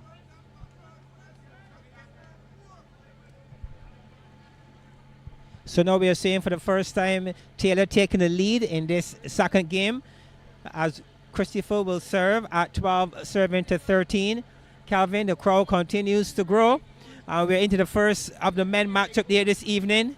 Still to come, we have not Anton Daniel, but we have Antonia Yearwood.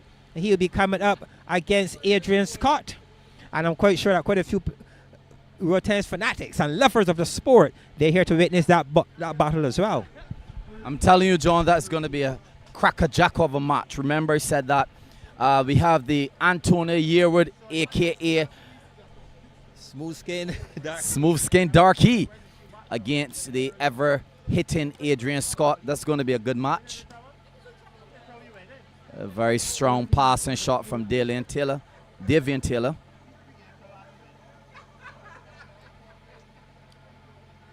So far, we have 5 of those smashing shots going on, which represents a decent 27% or so of his attempts.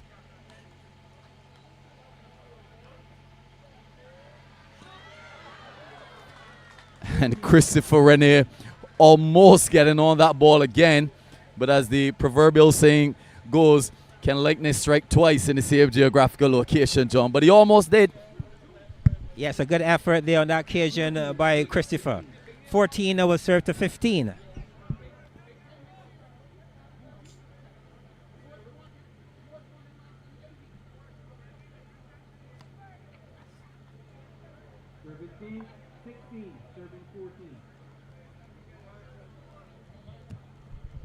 So Davien Taylor continues to hold the lead in the second half of this second game.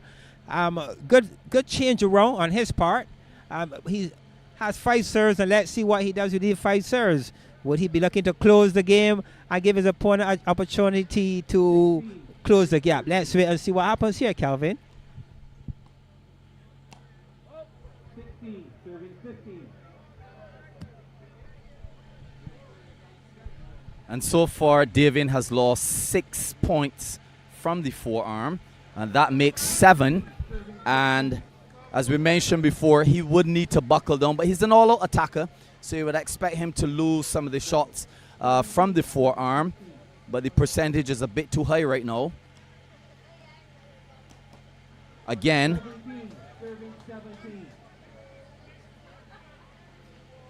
So really and truly, he has lost 8 points out of his forearm, and Christopher Renee 17. So that represents almost 50% of the points that Christopher Renee has. Well, the attack is certainly Davien Taylor's strength in his game, and it could also be the Achilles heel for him as well. And I think we are seeing more of the Achilles at this point in time, striking one too many balls in the net. The forms, he really should be doing a lot better here, Calvin. Well, as we mentioned before, perhaps his coach may say, interestingly, he's being coached by Shimon Weeks, who's one of the players in the tournament as well.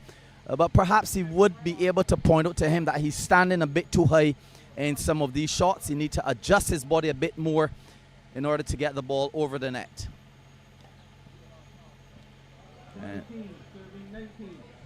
17 serving to 19. 18 serving to 19.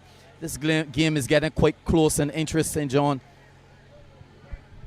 Yes, it is. Good work here by Christopher, staying very relevant, keeping the pressure on his opponent. 19, serving 19. Ball adjudged away. Even score at 19 all. This is good work here. Good defensive play here by Christopher, keeping the ball in play, giving his opponent yet another shot. 19 all, John.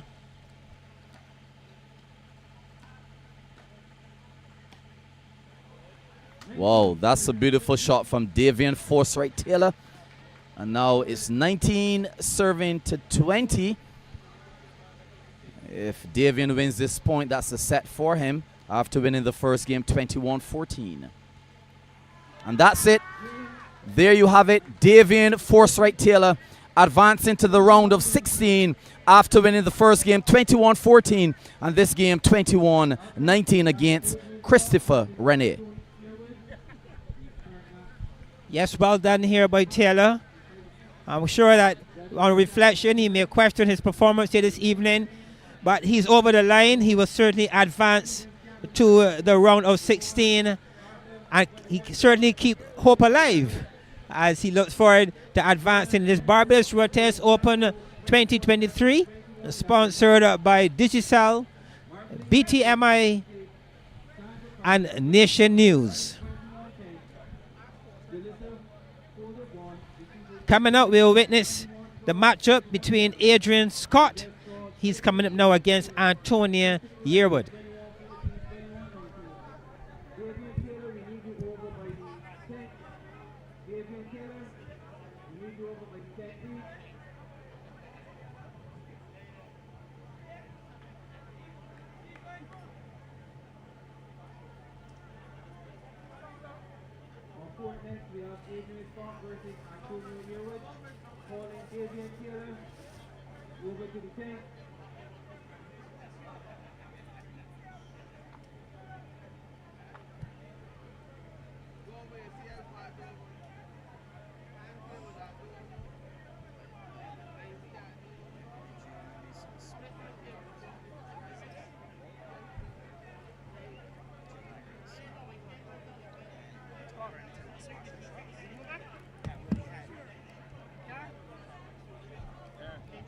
Family.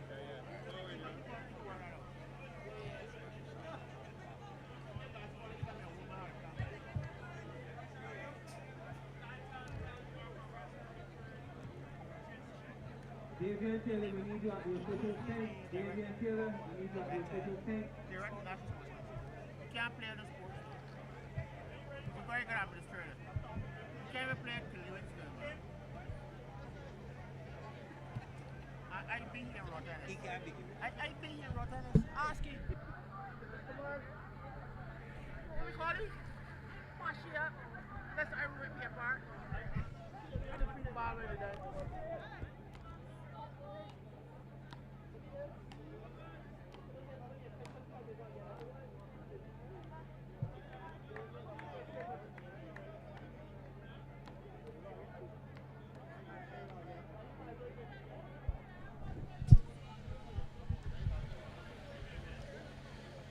So again, ladies and gentlemen, we're live at Dover and Christchurch, and on the court in the blue shirt and the black pants is Antonia Yearwood, and in the black pants and very dark blue shirt, standing at 6'3", is no other than Adrain Scott, who hails from the northern part of the island, and Antonia Yearwood, who plays the majority of his tennis in the only indoor facility, the sauna in Blackrock, or rather Bank Hall, I should say.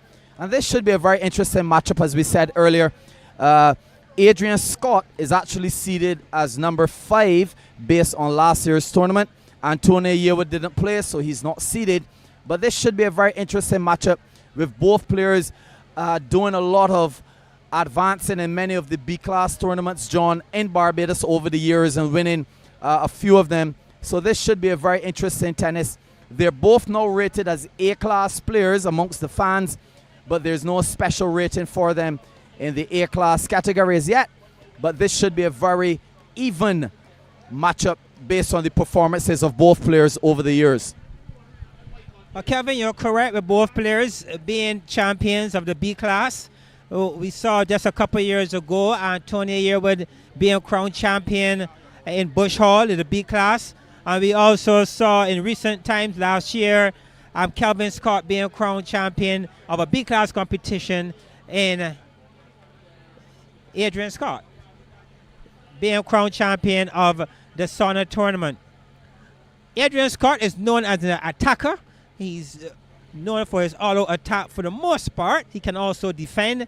And we have Antonia Yearwood in the blue top. He is known more for defensive style of tennis, but he has the ability to keep the ball in play.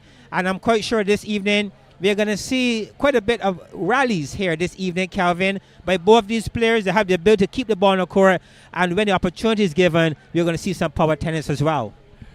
And John, let me tell you and let me tell the viewers at home, this is going to be a very interesting matchup. If you know Antonia Yearwood, he's not only just a flamboyant player, but he's one of those personalities that you will enjoy.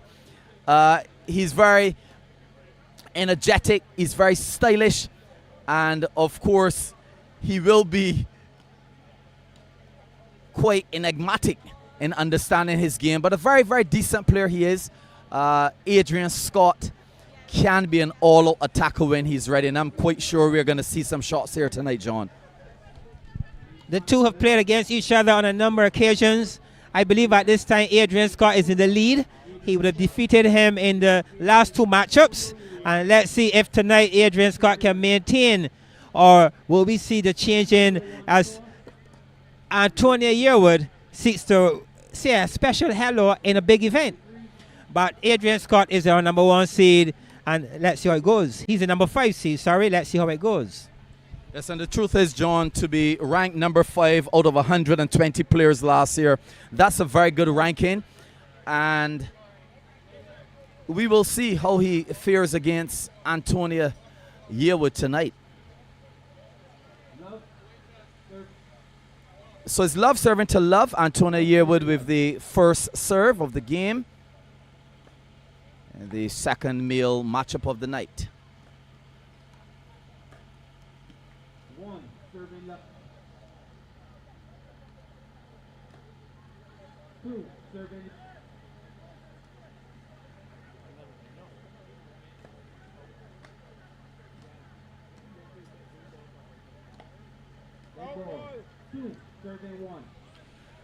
Two serving to 1.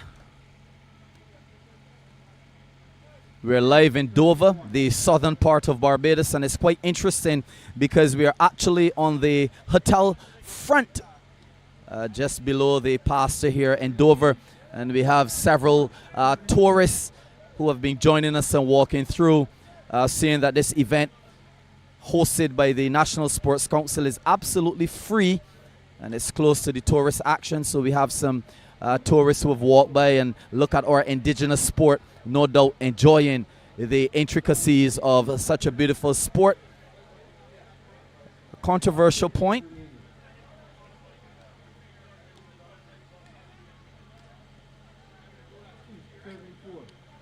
Three serving to 4 as the 6'3" Adrian Scott gets his first opportunity of the night to serve.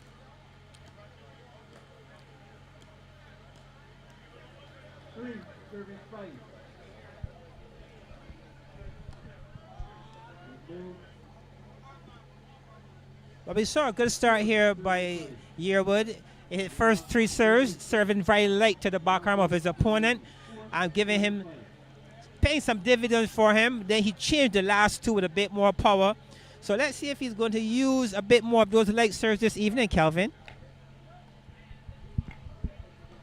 Well, eventually Adrian Scott would be able to see where he's going around and perhaps combat that particular serve.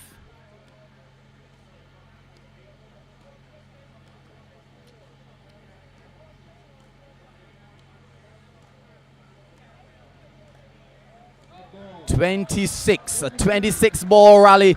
Now that was beautiful, and this is expected of this caliber of tennis here from these two individuals. Both of them still playing a bit tentative, and I'm quite sure, John, in the second, and if we perhaps have a third game, you're going to see some shots ringing out. But for now, both players are playing some very good control tennis. Yes, well done. Good exchange by both players, to the entertainment and excitement of the crowd. 8 will now serve to 4 as Antonia Yearwood builds a lead here, a good 4-point lead. Let's see if he can hold on to it.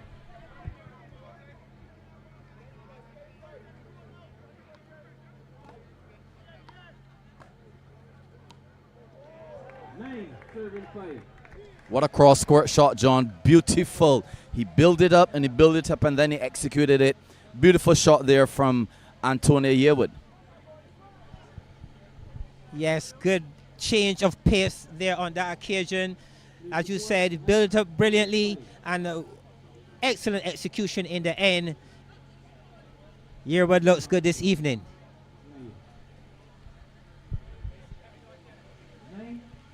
John, can I put you on the spot to predict a winner? You will certainly be putting me on the spot, a spot that I certainly won't want to stand on. Let's see how this one goes at this point. Both players have the ability to change around this game. But it's scored now 5-10. We are seeing Yearwood looking very focused, and he has a very comfortable lead here. Let's see if he can hold on to it. I must say that throughout this match, because I've seen this game change on numerous occasions before, Calvin. Well, John, I'm just here comfortably poised, waiting to see at least the outcome of this first game. Oh, beautiful tennis there from Yearwood. He would not leave the back arm of Adrian Scott. And somehow it's a smart tactic, knowing that Adrian Scott has a very deadly forearm. So this is good tennis here, John. Yes, the game plan is on, and you can see Yearwood sticking to his game plan. Has been paying dividends for him. And now we are seeing Scott using his serve to get back in this game. Well done here by Scott. 3 consecutive serves to the back arm, and all 3 paying dividends.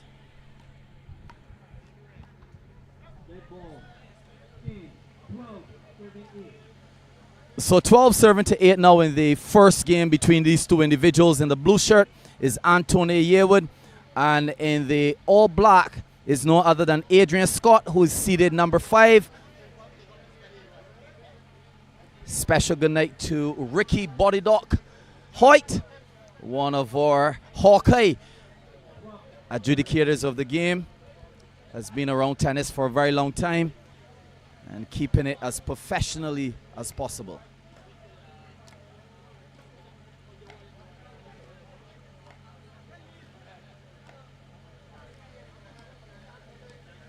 Some very, very good back arm to back arm exchanges. So far, Antonio Yearwood has won the higher percentage of those back arm to back arm rallies. And perhaps Adrian Scott would want to switch the ball because somehow Antonio Yearwood is not leaving that back arm.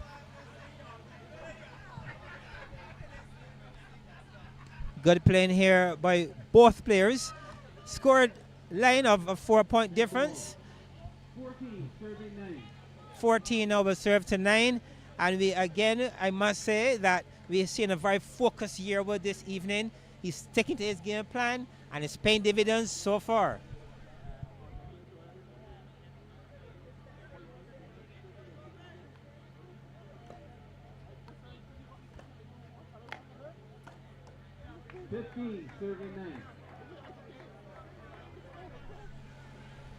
Yearwood is known for his game in the Pine of recent. He played quite a bit of tennis in the sauna, but he's been training in the Pine, and I'm quite sure that those guys in the Pine are here this evening to give him some support. Well, John, with such a large crowd of players, or rather of spectators, we're quite sure that a few of them would have been here to support Antonio Yearwood, especially with the type of personality that he has. Interestingly, we know him as well to be one of those individuals, when he wins a game, he will brag about it. So this game is also for bragging rights between the two individuals. Both vying for a place in the round of 16.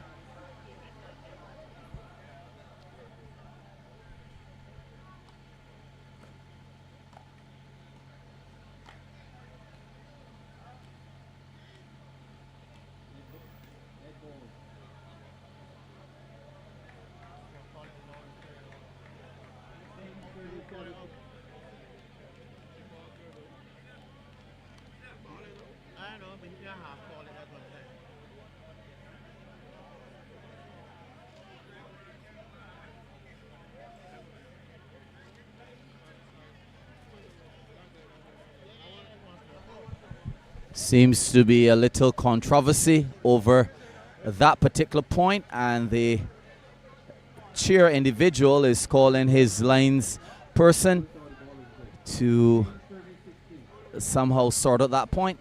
So it's now 10 serving to 16. Adrian Scott standing at 6'3". Interestingly, at the back of his shirt is marked Giant. But that's good defending there from Scott. So it's 11 now serving to 16. Yes, very good defensive tennis on the part of Scott on that occasion. Kept his hope. It's certainly keeping his hopes alive here.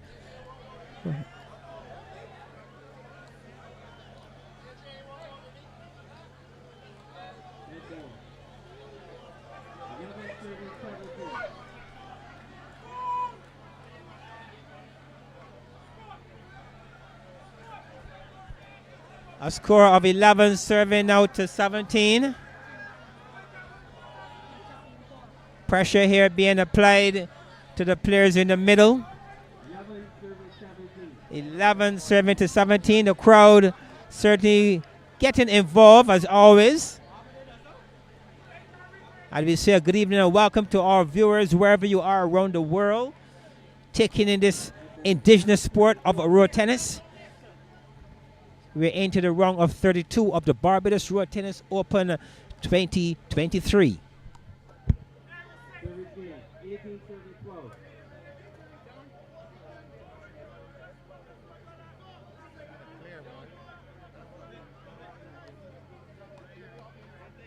19-13. 19-14.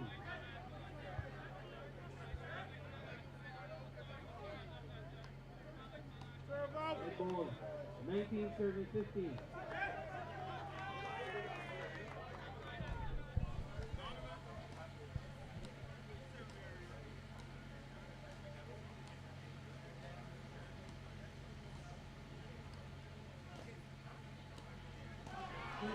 Whoa, what a very interesting shot. It's now 19-16, that's the score, or rather 16 serving to 19. John, I want to hear from you right now. 18-12 for the service change, and we just saw a mini win here in those 5 serves with Scott winning 4 out of 5. Closing the gap here is Adrian Scott. He won the last 5 points.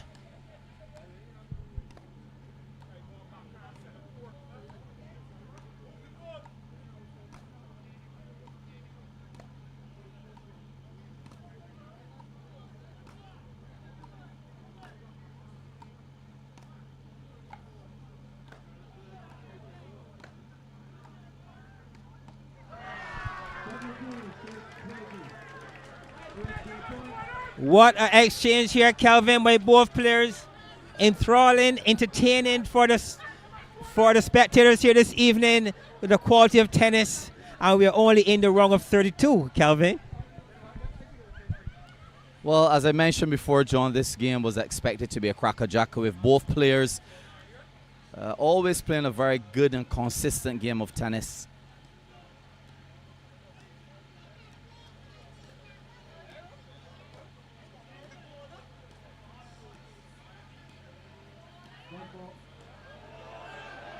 Ooh.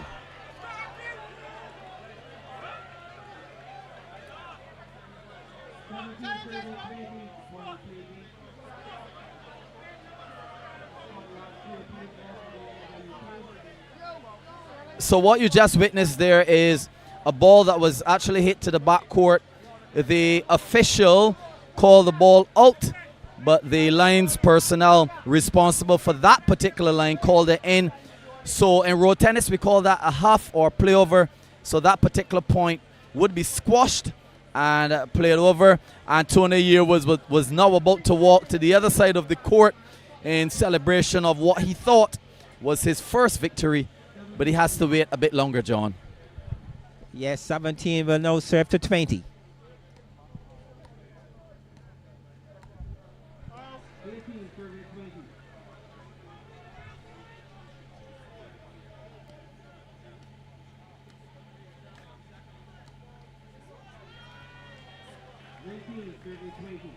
This is really good work here by Scott, closing the gap.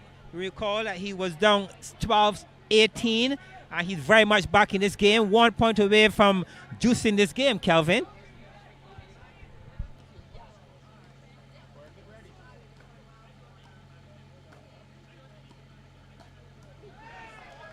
So that's it, 21-19. Antonio Yearwood coming away victorious in the first game against Adrian Scott.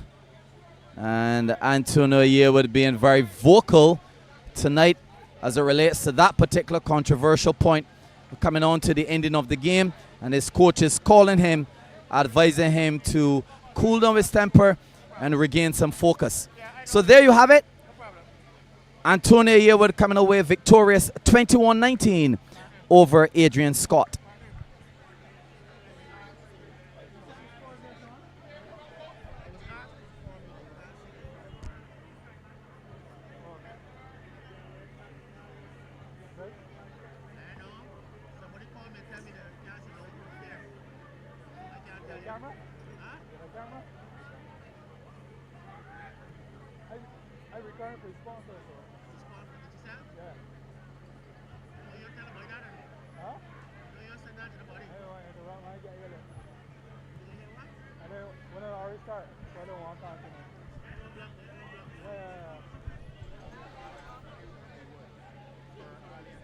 So very, very entertaining first game here this evening, Calvin. Nothing surprising with these two players, the quality of players over the years. They've been very engaging, exciting players. And in game number one, we had some very good exchanges by both players.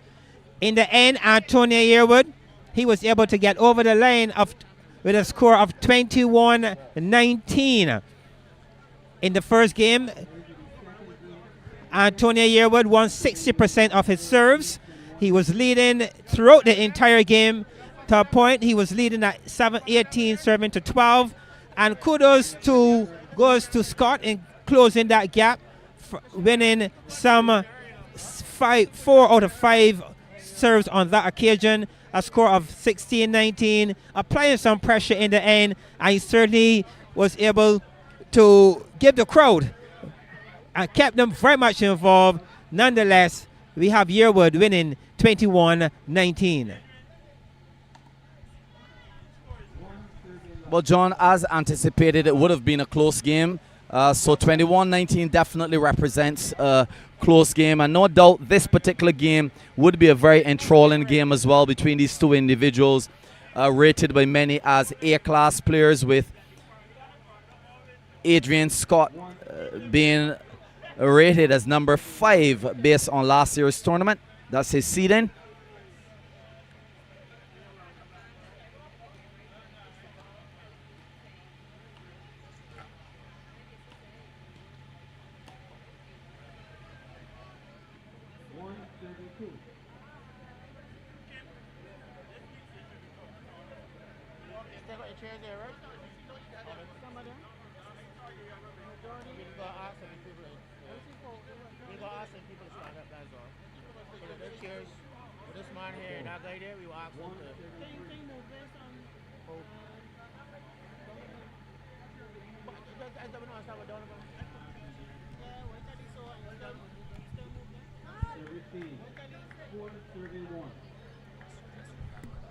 Well, we're into the second game, and the score now 4-7-1, where we're seeing a mini win here on that serve by Yearwood, taking 4 out of 5 of the opponent's serves.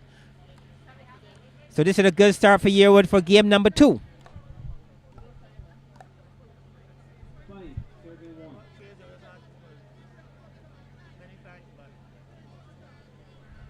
As the crowd continues to build here at Dover Christchurch, we're on the south side of Barbados. Well over 2,000 to 3,000 spectators.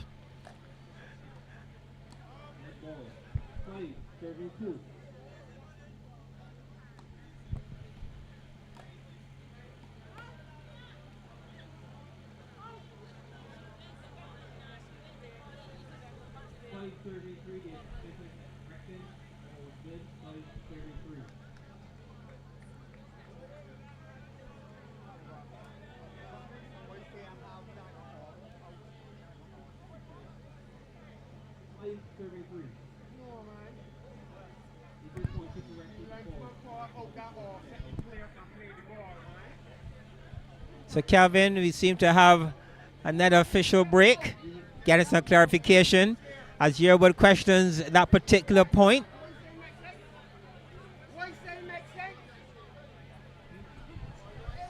Yes, John, and what just happened there is that the line's person called the ball out, and then she corrected it.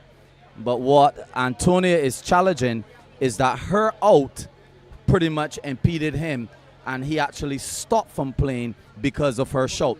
So it is fair to play over the point, and that's exactly what they're going to do. So it's now 5-7-2 again, John.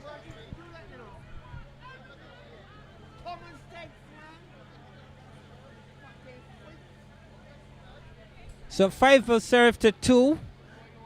Yearwood, the bounce serve again to the back arm. Yearwood sticking to his plan. He's focusing this evening on his opponent's back arm.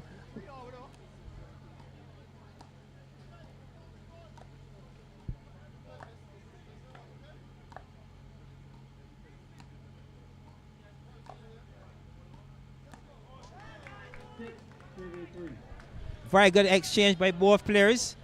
Well done by Yearwood on that occasion. Switching the ball to his opponent's forearm, Calvin, at a time when it paid dividends. Certainly. Beautiful tennis. I would like to say a special good night to the Tennis Town family from Warrens. My personal camp, John, you came up there and we had a little battle recently. No need to give the scores online, but we had some fun in Tennis Town. And of course, we want to shout out to the other camps in Barbados. Over 200 road tennis courts across Barbados, done all under the auspices of the National Sports Council. Thanks to them. And now we are live here in Dover at the 2023 Barbados Road Tennis Open. And talking about the National Sports Council, we have the presence of none other than Mr. Neil Murrell, the director of the National Sports Council. He's here this evening taking in the action as well.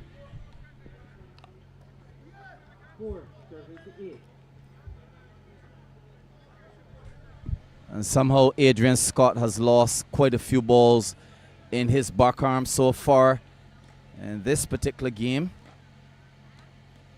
Again. And Antonia Yearwood, being the experienced player, has recognized that particular weakness. And for some reason, he is obviously attacking the back arm of Adrian Scott quite regularly.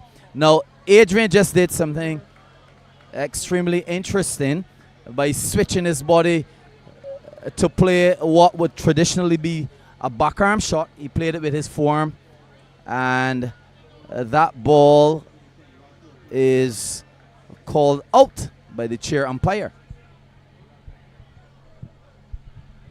Yes, one of those decisions that again the crowd is getting involved into some degree. We have a serve change now of 10 serving to 5.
12-7 score. We are getting to the second game.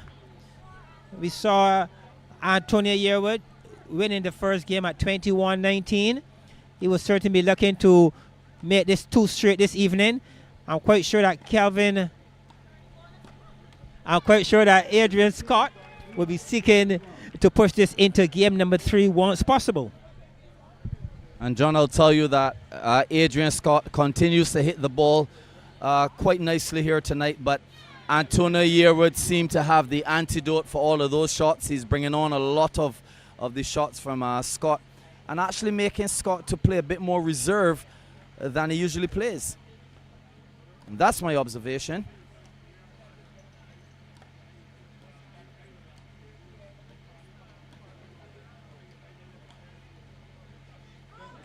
Some long rallies, longer rallies than you usually see from Adrain Scott. But again, he's playing a bit more tentative for the simple reason that Antonio Yearwood continues to put on a fair deal of balls, changing his attacking style. Yes, and Yearwood taking some instructions from his coach.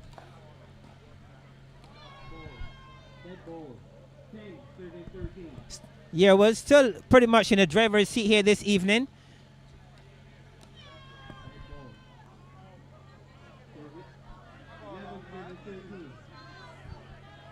$11 will serve to 13.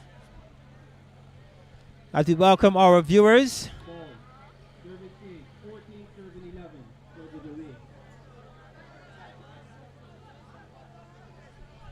We have Adrain Scott in all black and his opponent Antonio Yearwood wearing the navy blue shirt and the black pants.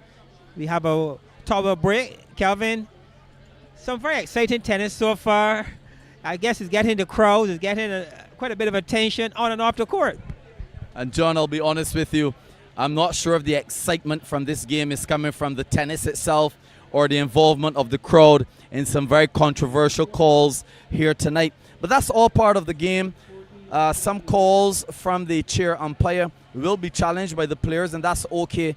And right now we have 14 serving to 11. Antonio Yearwood in the blue shirt winning the first game 21-19, and now he is leading the second game 14-11.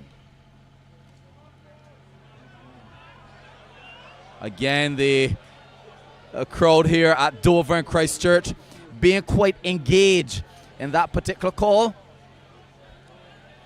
It seems as though the chair umpire has decided to play over that point, what we call in the local parlance a half point. 14 serving 11.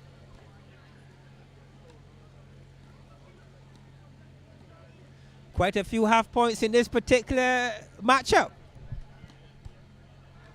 15 serving 11. So 15 serving 11. Both players at this point of time remaining quite cool and calm under the conditions in terms of the controversial calls. We know that they need a certain mental fortitude to remain in the game and to be successful.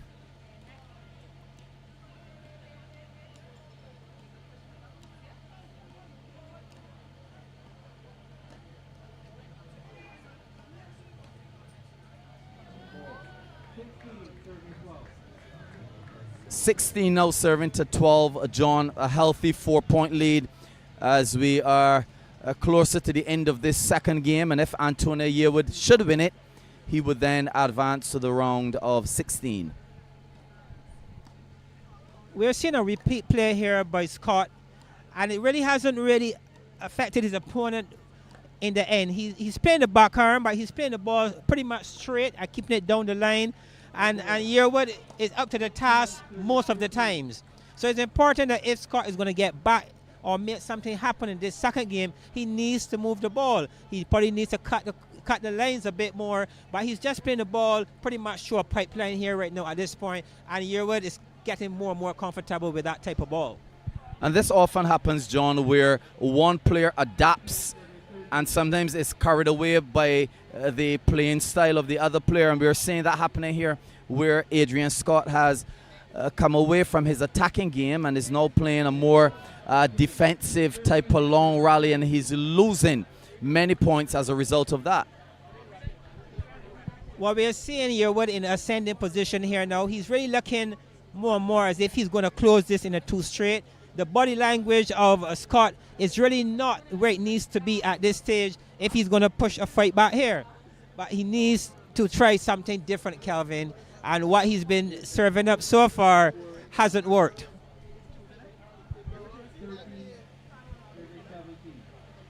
I really expected, especially in this second game, when Adrian Scott would be more warm and more familiar with the court, that it would be a closer game in terms of points. And now he just committed the cardinal sin in road tennis by serving that ball out. Seems as though he's under a bit of pressure mentally, John. 14 serving to 18.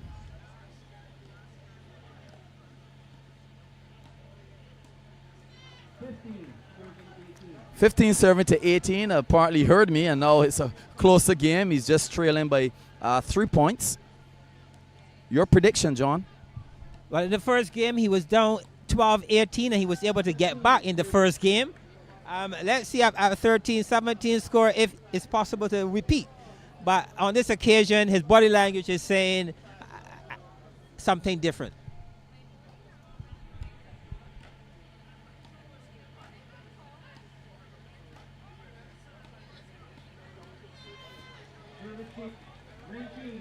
$19 serving to 16. Fortunately for Antonio Yearwood, he has what may be the last serve in this particular encounter. And remember, he won the first game 21-19. So we will now see what he will do with his serves. John, I'm sure you have the stacks on his serves in the first game. Perhaps you will want to give them to us a bit later. Well, in the first game, he was serving at 60%, and it got him over the line. 19, serving 17. We saw in the last serve of the first game, pressure being applied by Scott. It almost got him over the line. Can it work on this occasion? Left to be seen, Calvin.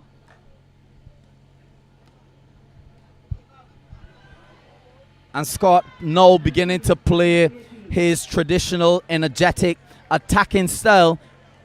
But at 19-18, is it too late? Well, but you're seeing attacking. I'm seeing that he's keeping the ball on the blue. He's actually taking the speed off the ball. And on those last 2 shots, they worked for him on that occasion. Something that he probably could have been doing a bit early in this game, but it's not over until it's over. And sometimes that's all you need, to keep the ball on the blue. Nothing too fancy, no extremely powerful shots. Just keep the ball on the blue. And in this case, it's kind of turquoise. But it was important that Scott tries something different. These last 2 points, we saw a different approach here by Scott. And that ball adjudged away. So game, set, and match point is on the racket of Antonio Yearwood, serving at 20-18. A win here puts him in the rung of 16. And what a way to bring closure, and what a way to advance. Congratulations to Antonio Yearwood on his victory here this evening at Dover Christchurch, the south side of Barbados. Antonio Yearwood will advance to the rung of 16 on a job well done this evening, Calvin. Yes, beautiful playing. Adrian Scott seeded as number 5, but losing that particular game to Antonio Yearwood, who did not play in last year's Barbados Open, but he played this year. And that was some beautiful tennis, some long rallies. And indeed, Antonio Yearwood has now advanced to the round of 16. Yvonne, 21-12, 21-11. Shari, 21-11, 21-11. Marvalene, Neblett defeated Sandra, 21-14, 21-10. Jalesa, Vaughn defeated Sabrina, 21-12, 21-11. In our men's matches, we saw Davien Taylor defeat Renee 21-14, 21-19. And Antonio Yearwood defeated Adrain Scott 21-19, 21-18. Up next, we have Darius Gaskin versus Rodney Wood. And our final match tonight will be Kirk Alleyne versus Anderson Harris.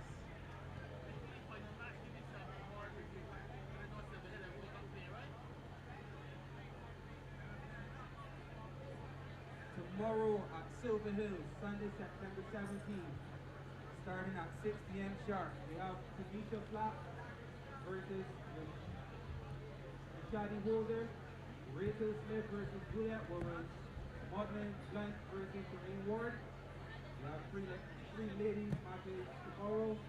We have 4 men's matches slated tomorrow. Shabir Greenwich versus Martin Johnson, Julian White versus Kevin Daniels.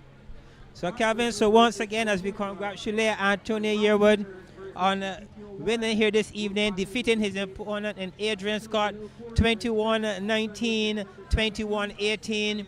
He was serving at 60% in the first game. In the second game, his service went up to 63%. Good performance here in terms of serve and winning his serve by Yearwood this evening. He dominated the second game. He kept the lead from the beginning, 4-1 score, and he led midway at 12-8. And in the final serving game, he was 19-16 leading. So we saw Antonio Yearwood maintaining his lead throughout the second game. And kudos to him on his performance here this evening at Dover. Yes, I must say that Antonio Yearwood played a very, very intelligent game of road tennis over the favored Adrain Scott, seeded number 5. He played extremely well. Somehow he kept the ball extremely low, just maybe about 2 or 3 inches above the net, taking away the attacking force of Adrain Scott, and that's what is important.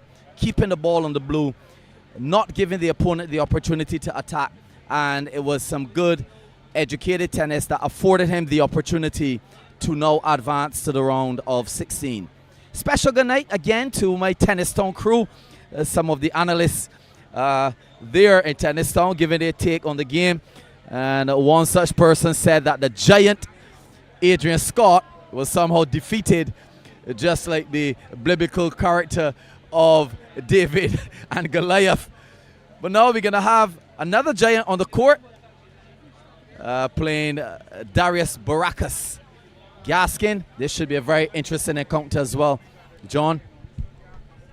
Yes, we know these two players. We've seen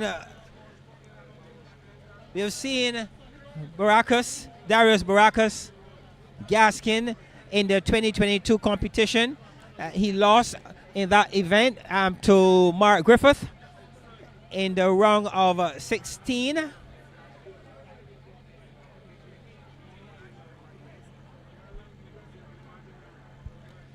And he's coming up against Rodney Wood.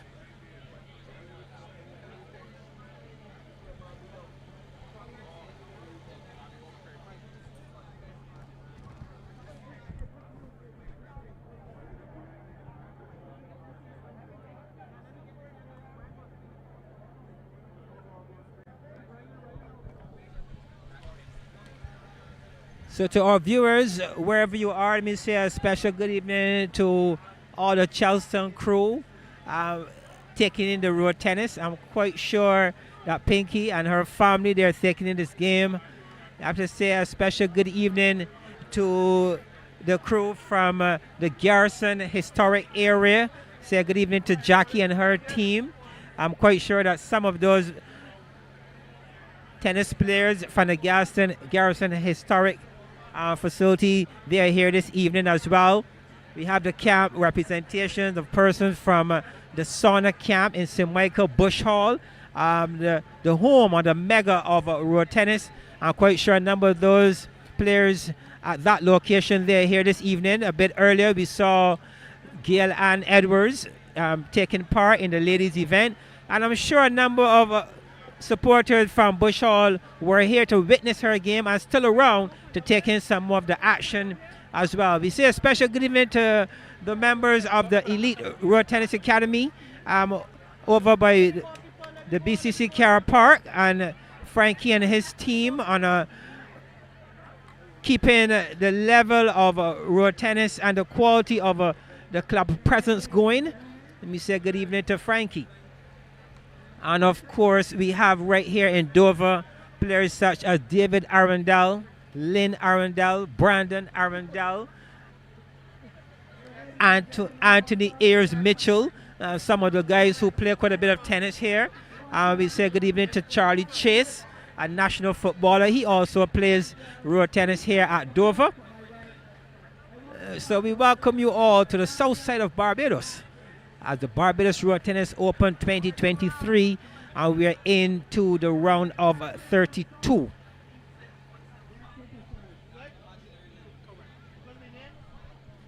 So in the ladies event this evening, we saw Gail Ann Edwards defeating Shari Hope 21-11, 21-11. Marvalene Neblett played some brilliant tennis this evening, certainly impressing her coach in Winslow Burkett when she defeated Sandra Carter 21-14, 21-10. And the final ladies game, we saw Jalesa Vaughn defeating Sabrina Scott 21-12, 21-11. We are getting ready for the action in the middle as we move on to the second male event this evening. On court in the red shirt. On court in the red shirt, we have Rodney Wood, and he's up against Darius Gaskin in the dark blue shirt.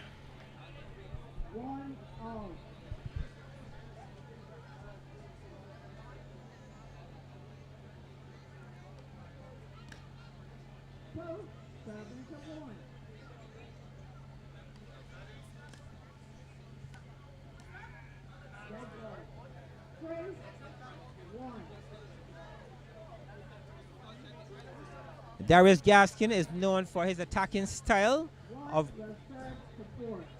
he's known for his attacking style in road tennis. And Rodney Wood, he's known for attack as well, but he has a pretty good defensive game as well.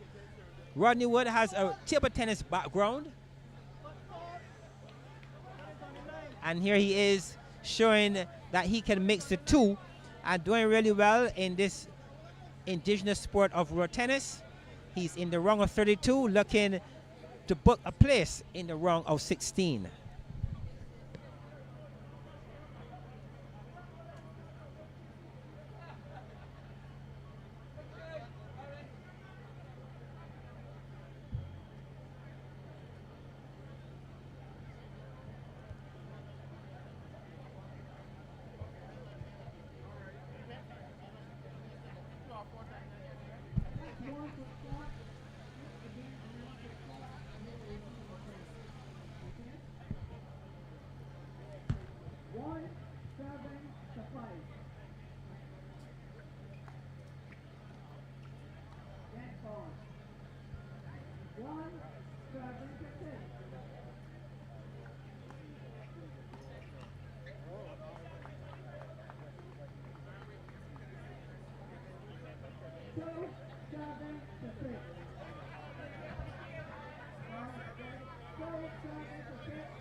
So two will serve to 7.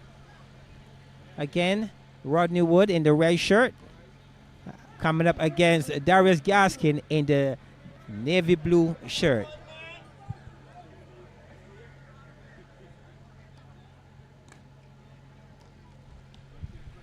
That's a mini win there by Gaskin, winning 4 out of the 5 serves by Wood.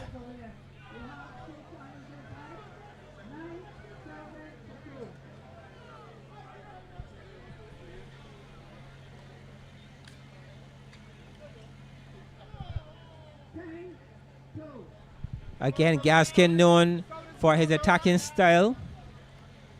The first time these two would actually be meeting. And already Gaskin in a position of dominance.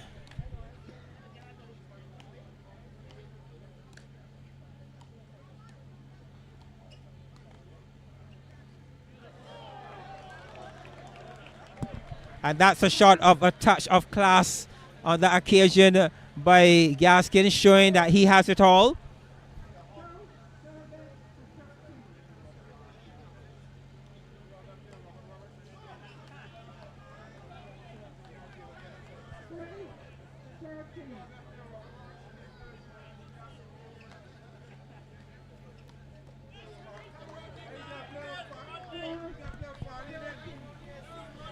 For 13, Gaskin very much in the driver's seat.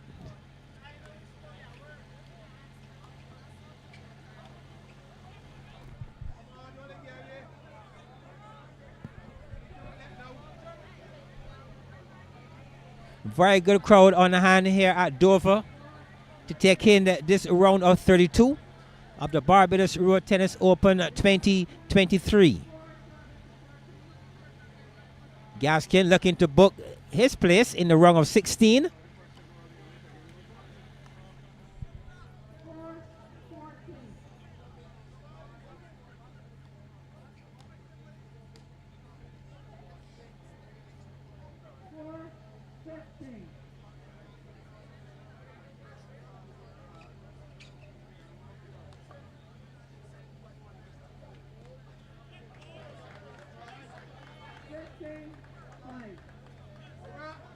So 15 will serve to 5 as Gaskin certainly in the driver's seat.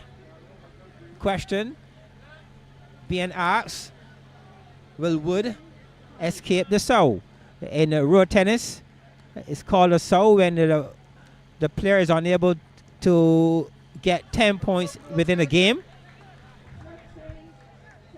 And I'm sure that Wood will be fighting to get 10 and a whole lot more.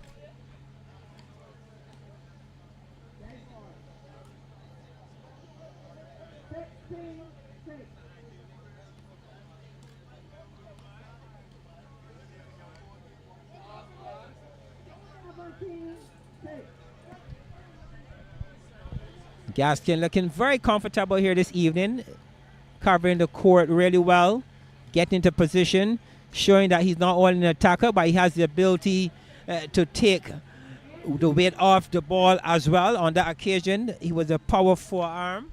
Good power through the form of the opponent. Looking to repeat. Looking to repeat, but finding the 8-inch enemy. And that ball going well beyond the line.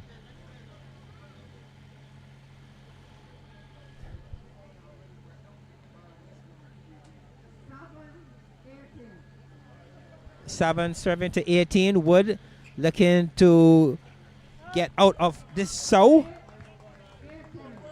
as we label it, looking for 10 and more points.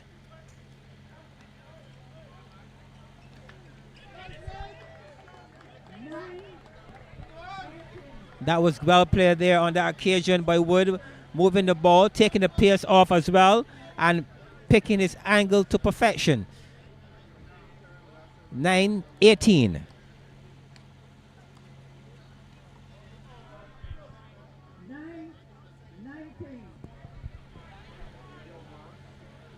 Very big crowd here at Dover on the south side of Barbados.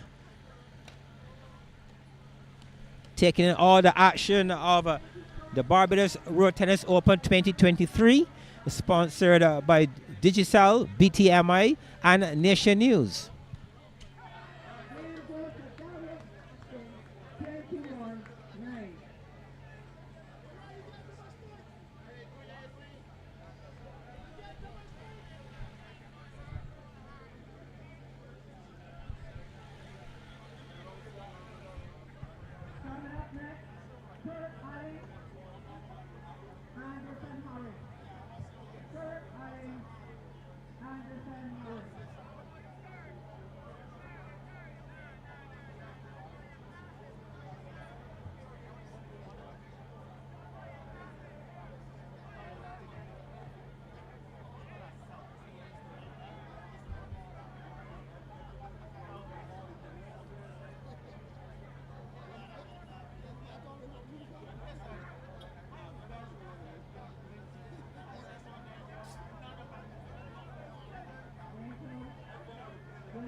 So as we're getting ready for the second game, as we welcome our viewers again in the red shirt, we have Rodney Wood, and he's up against, wearing the dark blue shirt, Darius Gaskin. Darius Gaskin won the first game at 21-9.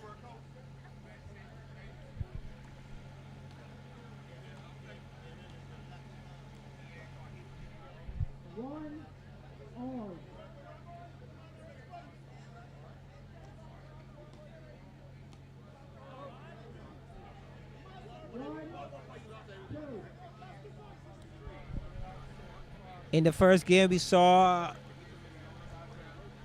a great degree of dominance by Gaskin, led from 4-1 and led the entire game all the way to 21-9.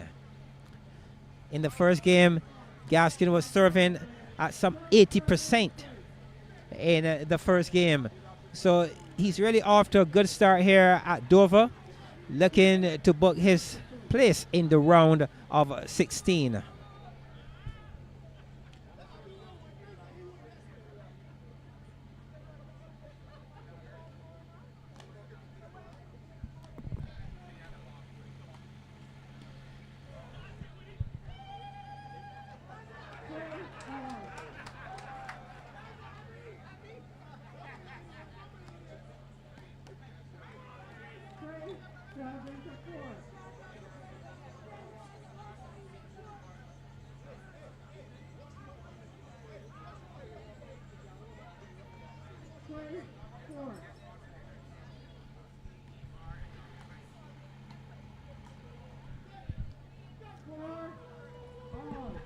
So even score at 4 apiece as Gaskin continues to serve to the backhand of his opponent and switch the ball in his usual power form to the form, and he's leading now 5-4.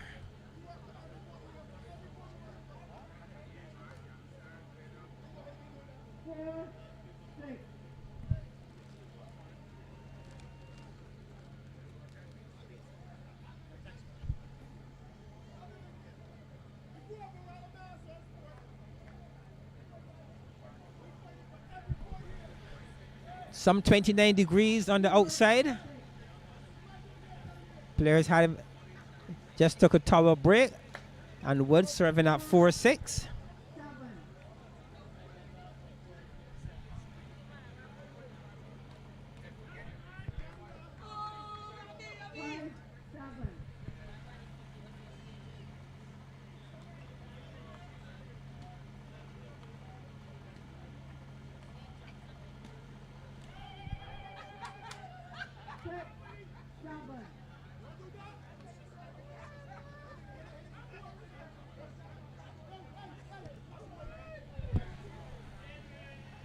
Wood doing a lot better in this second game, staying close. Score 7-all.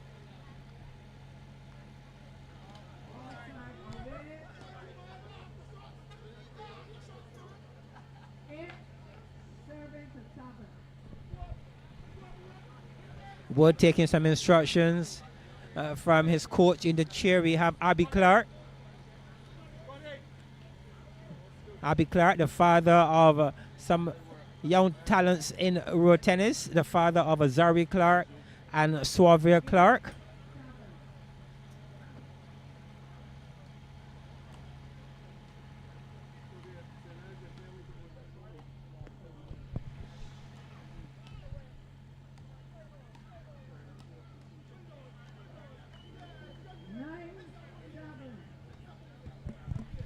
Score of 9-7 after we witness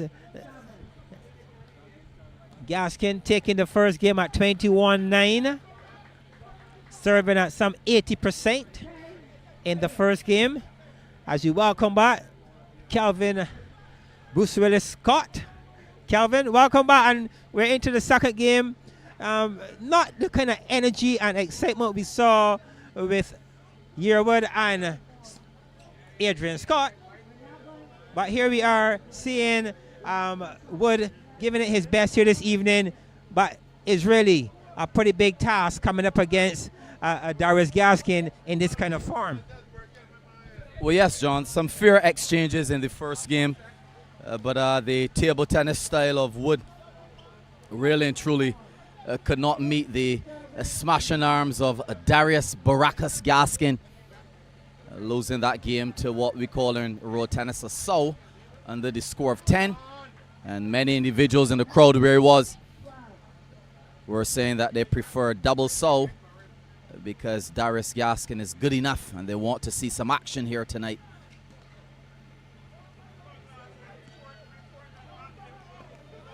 Nice exchanges. Very good point for Wood. Very, very good playing. And now it's 10 serving to 12. So he has closed the gap. He has escaped the sow. Let's see what he would do now in the second game. It's going to take a very big effort here this evening by Wood if he's going to get this into a third game, knowing the quality and the ability of a player like Gaskin. Well, it's 11 serving 12, John. So we had a big disparity in the first game in terms of points. But in the second game, somehow Wood is buckling down and putting a lot of balls on the court. And he's very close now to Gaskin. A nice smash. With his table tennis style, that one he hit into the 8-inch enemy. And now it's 11 serving to 13. Some credit certainly must be given to Gaskin. Good defensive tennis on that occasion. Keeping the ball in play and forcing his opponent to error. Well done to Gaskin on that occasion. And you know, John, earlier you mentioned the amount of individuals here, and it's only when I went through the crowd just now that I recognize the amount of individuals that are here live at Dover and Christchurch. And certainly based on the online presence, we have quite a few people from around the world watching this road tennis. Special good night to the road tennis crew in New York. Tournament just concluded last week in honor of Wayne Headley, and they're certainly locked on to this 2023 Men's Open. 15 serving to 11. And the all black is Darius Baracus Gaskin. And in the red shirt and blue pants is Mr. Wood, the table tennis, former Barbados table tennis player, Rodney Wood. Yes, you can see the table tennis training and technique. Even his serving action shows the table tennis style. And it's interesting because this game is pretty much marred off table tennis, Calvin. We started playing road tennis many years ago using the table tennis score line. You can see the court drawn somewhat like a table tennis kind of setting. So interesting that here we are tonight seeing a table tennis player trying to give it his all. Yes, John, and you were successful enough in transferring your tennis or lawn tennis skill onto the road tennis court and causing a lot of trouble over the years. Some individuals have been table tennis players and transfer that talent onto road tennis. The likes of Aaron Barker, Abby Clark, and now we have Rodney Wood, who is trying his thing in road tennis. Unfortunate for him, he's in the round of 32. But based on the trajectory of this game and the fact that he lost the first game, it seems that tonight may be his final night. Yes, Calvin. This one is just a matter of time now. The writing is on the wall as Gaskin positions himself to advance to the round of 16. He was in the round of 16 in 2022, and here he is tonight, once again repeating his performance in 2023 as he vied for this $20,000 prize. Congratulations on a job well done this evening by Gaskin, defeating his opponent 21-9, 21-11.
As all the action continues here at Dover in Christchurch, we are into the round of 32 of the Barbados Road Tennis Open 2023, sponsored by Digicel, BTMI, and Nation News. We are into the final matchup this evening, where we have coming up on court, we have Kirk Alleyne. And this evening, he's coming up against Anderson Rambo Harris, a duel that has been a talk all week long. The question about these two particular players, knowing the personalities, Calvin, we know Harris as the kind of player who loves to attack the ball. He strikes the ball with great force, and he has claimed the name as Rambo. And then we have Kirk Alleyne, who has been a talk of the town. He plays in Belfield, and Kirk actually playing here this evening, looking forward to a duel against none other than Antoine Loman Daniel. But to get that duel, he would need to advance. Calvin, your thoughts on these players? Well, John and the listeners, forgive me for laughing, but prior to me coming on air, we had a good frolicking around from the man, Kirk Alleyne. He hails from the Belfield camp. He is one of those characters that had the night on fire here tonight. We're not sure if his shots and his defensive style will be commensurate to his intro, but he had a very, very interesting intro. And then Anderson Rambo Harris somehow came out of the dark stalls here at Dover, and the crowd were all ignited between these two players. It's the final game of the night as we close the curtain down. In the white shirt is Kirk Alleyne, who hails from the Belfield camp, and in the black shirt and black and grey pants is no other than Anderson Rambo Harris.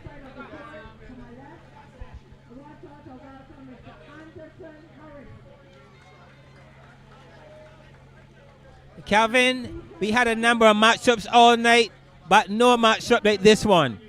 Even before a ball is served, we have a lot of energy. You can hear the crowds talking, the buzz, and what a way to get a game going. I'm sure this crowd is going to be pleasantly entertained this evening by Kirk Alleyne. So this is just the warm-up.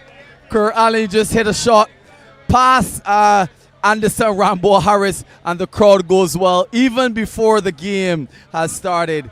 John, this is going to be a fun night tonight in this last game.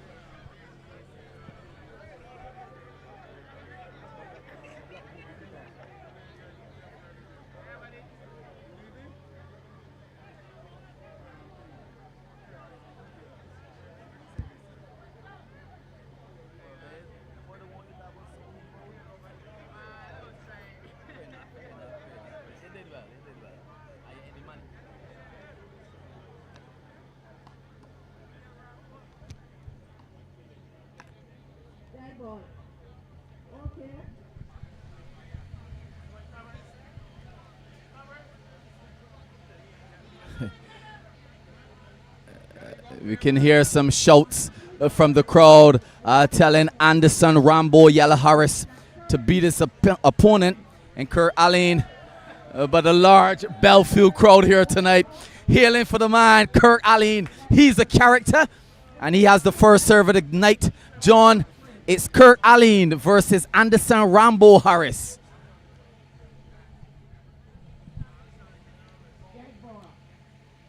Well, Harris with the serve. And remember, the winner of this particular duel will play against no other than Anton Lilman Daniel. We have a very healthy crowd here, maybe about 3,000 individuals here at Dover and Christchurch, Barbados, enjoying this beautiful night of road tennis. 2-1. Yes, Calvin, and we always have to thank those who are actually making this Barbados Road Tennis Open 2023 a reality. We have to say special thanks to Mr. Sean Burke and his team at the Ministry of Youth, Sports and Community Empowerment and the Division of Youth Affairs. We have to say special thanks as well to Mr. Adrian Donovan and his team at the National Sports Council and the Barbados Road Tennis Association President Mr. Frederick Blunt for his contributions as well. We have to say a special thanks to our sponsors in Digicel, BTMI, and Nation News.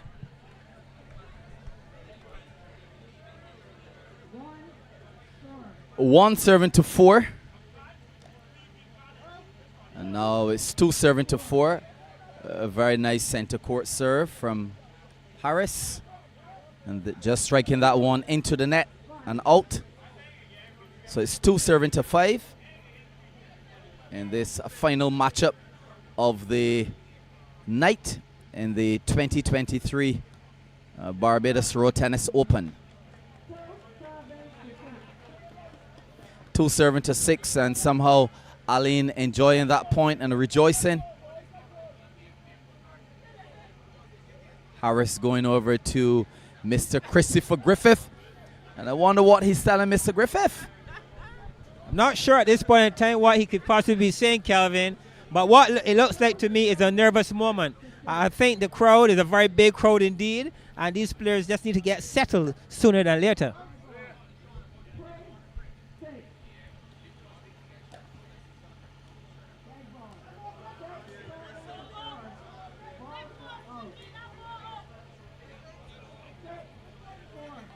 Six serving to 4.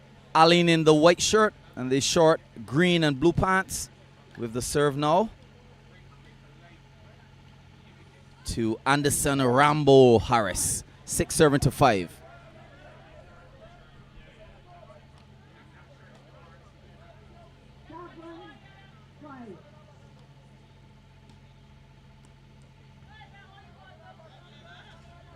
Seven serving to 6. Someone just shouted that the flamboyance of Mr. Alleyne does not necessarily match his tennis style, or the other way around. But let's see. So far he has hit 4 balls into the net. John. It's now 7-8. Is Rambo going to draw first blood tonight? Let's see. I still think it's early days, and the actions of Mr. Alleyne, he looks somewhat on the nervous side as well. He is an entertainer, but entertainment still brings a level of nerves. And let's hope he can settle down quickly if he's going to make this a competitive game. Well, so far he has hit out 4 balls from his form. That now makes it 5. And it's 9-all. So somehow he's a bit of an entertainer, but is he a road tennis player? Oh, and Harris with that shot just down the line into the net. So it's 9-10 in this final duel here in the beautiful parish of Christchurch, Dover to be exact. 11 serving to 9, and Alleyne now cruising with a 2-point lead.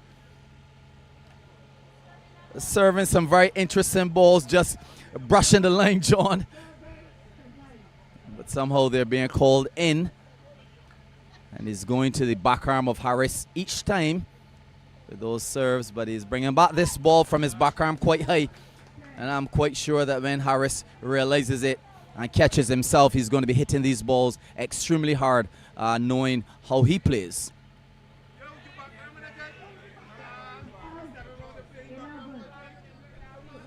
Well, Harris is known for his attack, and most attackers tend to let the ball coming on.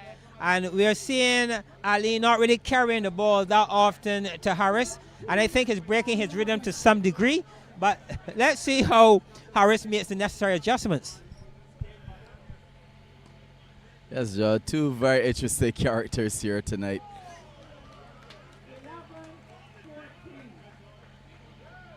$11 now serving to 14.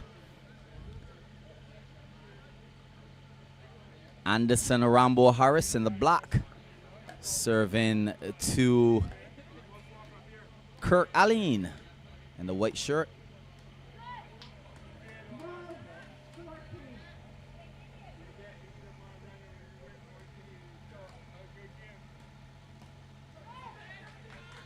Beautiful shot there from Harris.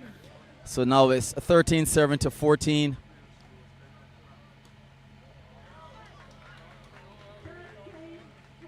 Third serving to 15. That ball being judged as just away from the baseline. John, a relatively equal contested game here between these two characters and players. Yes, but we're seeing so far Alleyne maintain the lead. He's led throughout this first game so far. Let's see if he can hold on to this lead and get over the line. 17 serving to 13 with Alleyne having the last serve of this particular game. If he can make it a last serve. 18 now serving to 13. Looks that way.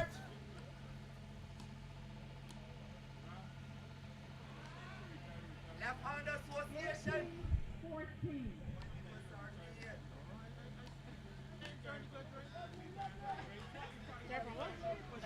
19 now serving to 14. And Alleyne is smiling.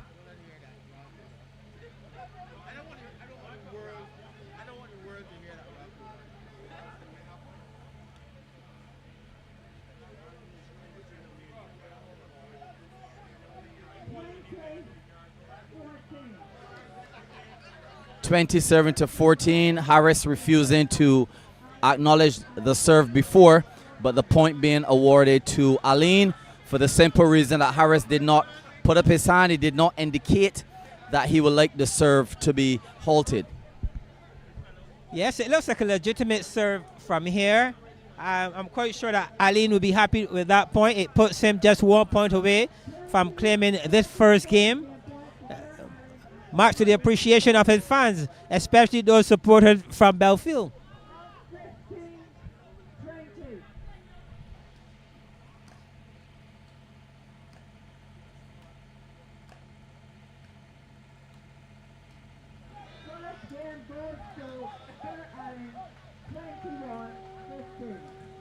$21-15.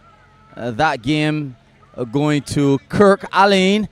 And he has a fair amount of fans here following him from the Belfield camp. Earlier we saw Darius Gaskin advancing to the round of 16.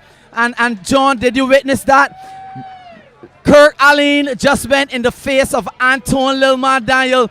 This is trouble. Is he looking to wake up that lion? And now he's dancing. This is a night of excitement here at Dover. And next to me is Ralph Watson. And Ralph is telling me, Scotty, you never pull the tail of a lion. And certainly not a lion like Antoine Lilman Daniel. And that is who he's facing next. If he should win this particular game.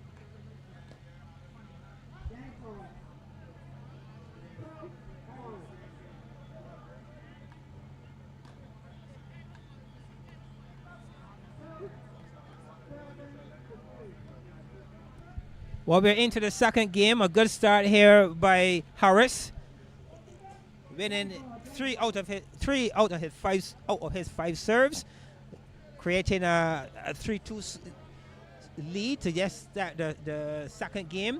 But in the first game, Calvin, we saw Alleyne serving at 60% and producing the goodies. He led from the beginning all the way through at 4-1 score. Midway, he led at 11-9, and it was 20-15, and he easily served and closed the door at 21-15. So this is really good stuff here by Alleyne. He is an entertainer, and I'm quite sure that he'll be quite pleased with this performance in game number 1.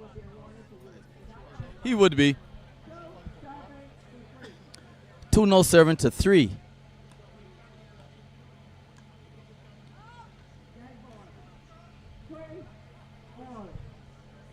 Three all.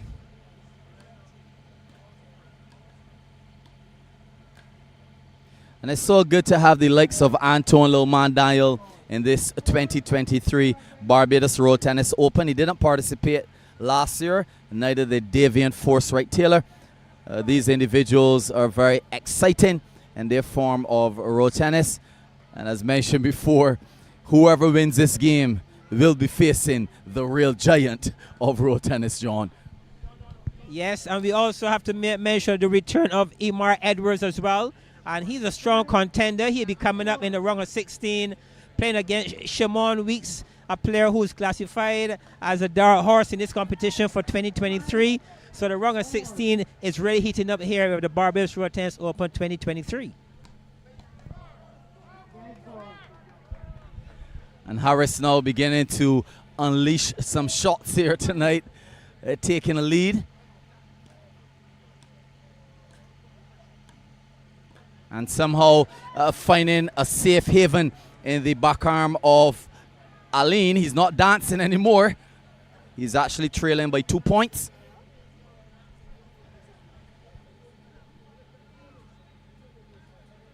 And Harris gives him one of those Rambo steers. 8 serving to 5.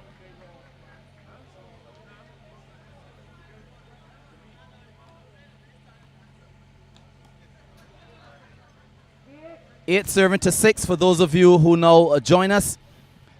Kirk Alleyne in the white shirt won the first game 21-15. And now we're into the second game in this particular set, but the final game of the night is now 7 serving to 8.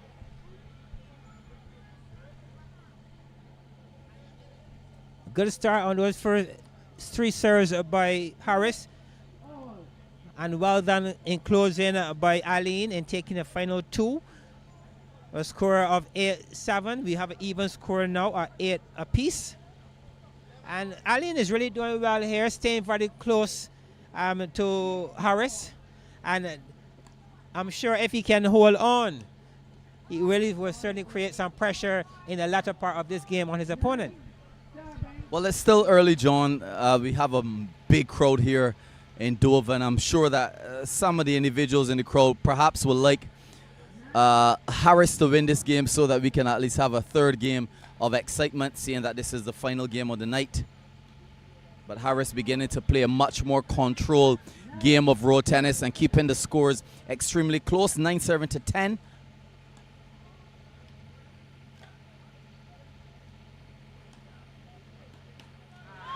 $11 now serving to 9. Well, that was a good exchange by both players. Good defensive tennis by Harris on that occasion, being able to steal that point, one that he really needed at that point in time, Kelvin.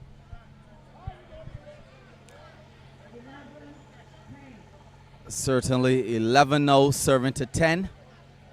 Can Harris perhaps hold on to this lead and win this second game after losing 15-21 to Kirk Alleyne in the first one?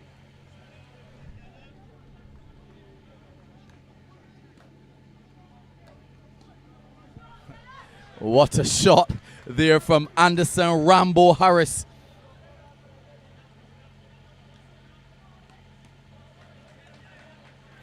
And this beautiful game of road tennis, John, has some very interesting nicknames after some movie stars. There's John Wick Chandler. There's Arnold Schwarzenegger. We have a Rambo. We have a Bruce Willis. But it's now 11 serving to 14. The dancing has been halted as Alleyne is a bit more serious as he trails by 3 points in this second game. Yes, and the 3 points that can really prove to be useful here for Harris. But can he hold on?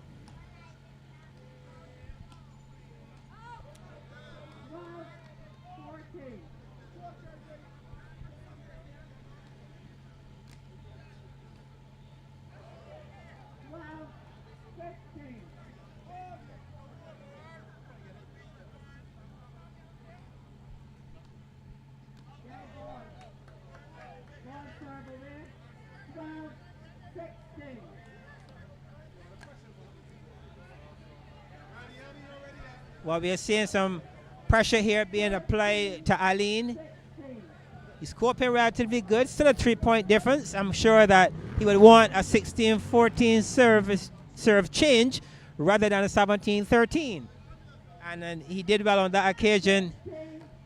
A critical point at a critical time. 16 will now serve to 14. Well, what works for Alleyne is that if he's able to pull back in terms of points, he will have the last serve. But if Harris is smart and he can win all five of his serves, then he would win the game 21-14. Well, that's one so far. So it's 17 serving to 14.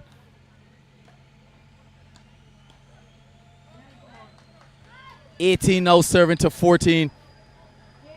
And the Charleston crew here enjoying the road tennis after their very own Anderson Rambo Harris is leading 19-14, and we can hear some claps and cheers coming from the crowd. This is beautiful tennis. And Harris puts his hand in the ear as the traditional Rambo. He's a star, at least for now, in this second game. 20 serving to 14. Yes, this is well done here so far by Harris. He's 1 point away from pushing this into a game number 3. Alleyne will serve at 15-20.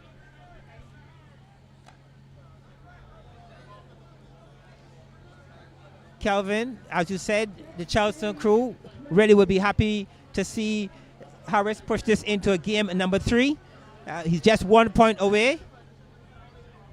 16 now will serve to 20, but it's not over until it's over.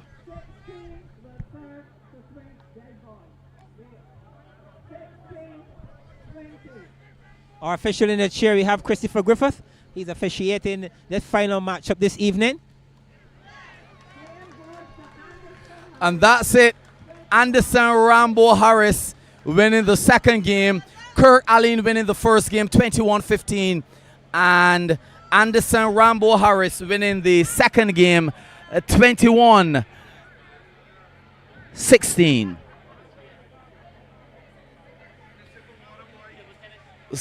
So there you have it. The final game of tonight here in Dover, Christchurch. Kirk Alleyne in the white t-shirt winning the first game 21-15, and Anderson Harris, affectionately known as Rambo or Yella, hailing from the Charleston crew, he won the second game 21-16. So now we're into the third and final game, and remember at 10 both players will switch so as to balance out the advantage of the court.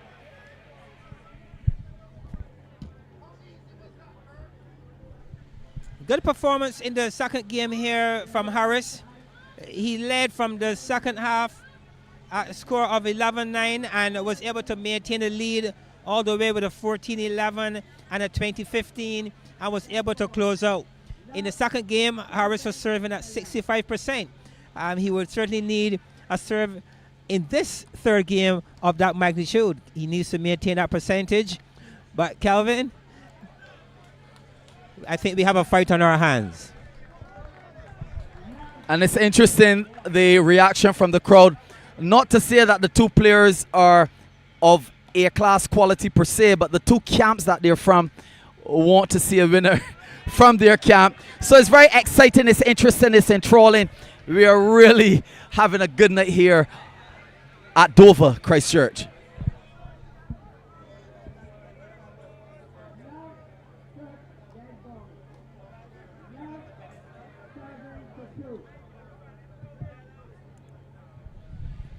The Barbados Road Tennis Open 2023, sponsored by Digicel, BTMI, and Nation News. We have a very good crowd on hand here at Dover. We're witnessing the round of 32. Tomorrow night, the action moves to Silver Hill for yet another slate of round of 32 as we get ready for the round of 16 the following weekend.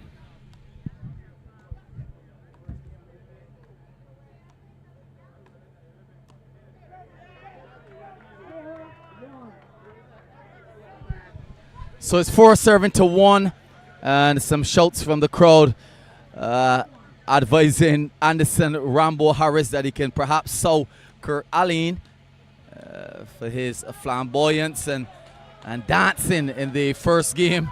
So this should be interesting. 5-1. John, give us your take. Well, in this third game, a very good start here by Anderson Rambo Harris. Having a mini win here in the first serve by Alleyne, winning 4 out of 5 of those serves, and he's now leading a score of 6-1. Good start here for game number 3 by Harris.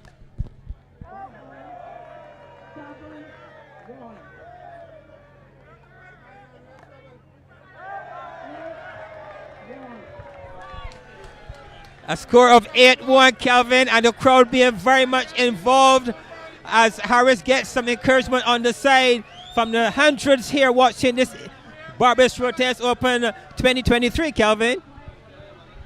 Well, the chairperson, Christopher Griffith, is asking the crowd to be quiet because the crowd is in a frenzy as the man who won the first game is now trailing by 7 points in this final encounter.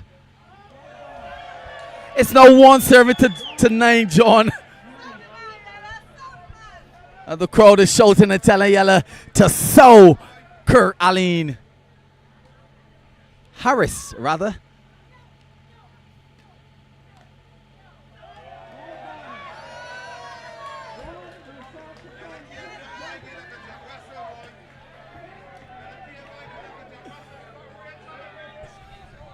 Kelvin, I'm not sure if this is Rambo 1, Rambo 2, or 3.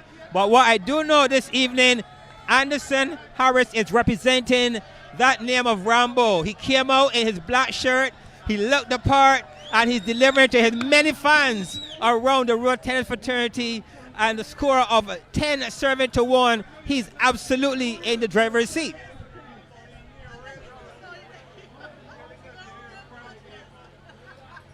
Well, John, it's the final encounter of the night. And who would have expected such an interesting game? It's now 1-11. The dancing Kirk Alleyne has lost his momentum. He's not dancing anymore after losing that second game, 21-16. And now we're into the third and final game. And now it's 2-11. You're live, the Barbados Open 2023. And Anderson Rambo Harris just hit a shot out of an M16 down the line into the back arm of Kirk Alleyne. John, you are smiling. Talk to us. No, that is a very good shot on that occasion by Harris. His placement was perfect. The power went along with it well, and the crowd totally enjoying that moment. Well done to Harris. I can see veteran reporter Ken Morbino in his corner taking his notes. should be a very interesting article as it relates to this game if Alleyne doesn't win, because he was taking some pictures of Alleyne prior to the start of this game. It's now 13 serving to 3.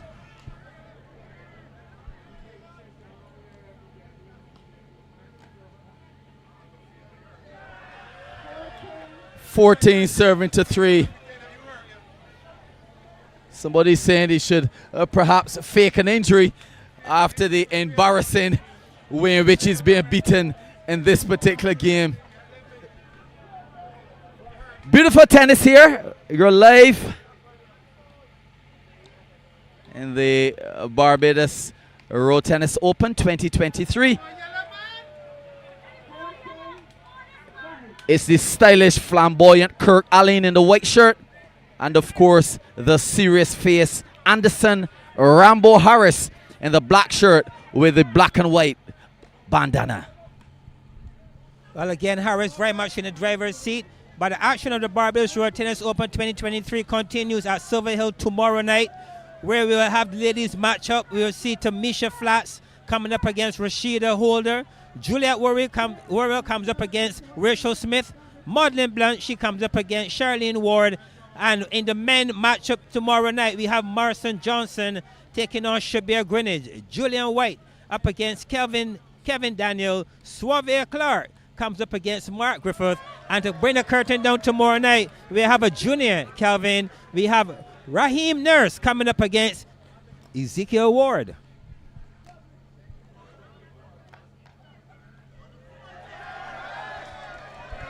The rating is on the wall for this matchup this evening. Anderson Harris well positioned this evening to advance. And you can see the supporting team from Charleston. You have persons like Princey Light. We have Gunny. We have players like Django.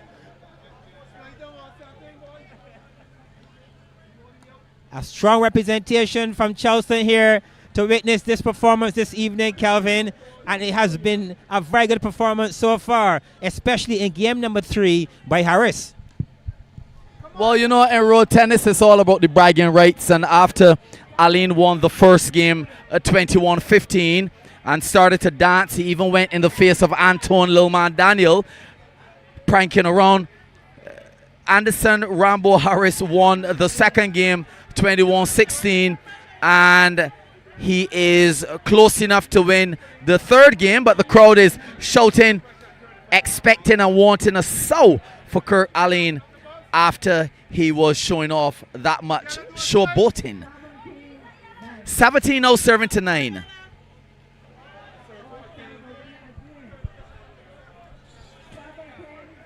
Well, 17 serving to 10. Somehow Alleyne has escaped the traditional call of a sow, where a player would only reach 9 or below in terms of his points. 17-11. This game is not over as yet. We cannot call this game. It's still a very open game, John. Share your views.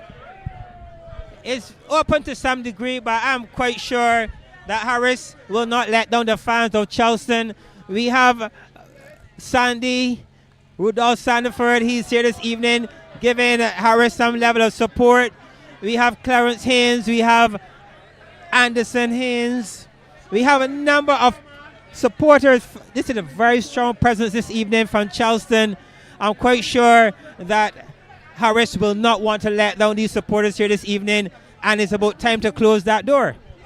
Well, somehow Harris has met an unfortunate mental block, and it's now 17 serving to 13. Remember, John, that Harris had a lead of 10-1, and now he's only leading by 4 points. So somehow he has reached that block, that roadblock that no tennis player wants to meet, and certainly not in the third game.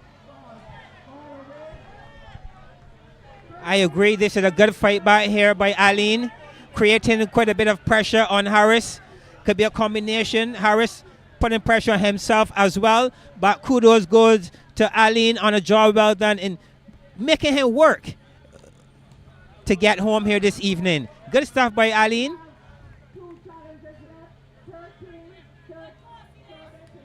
13 now, Kelvin, will serve to 19. I'm sure that will bring some ease to Harris at this point. Well, certainly, after having such a big lead and then the lead somewhat disappearing into some smaller numbers, it's now 14 serving to 19.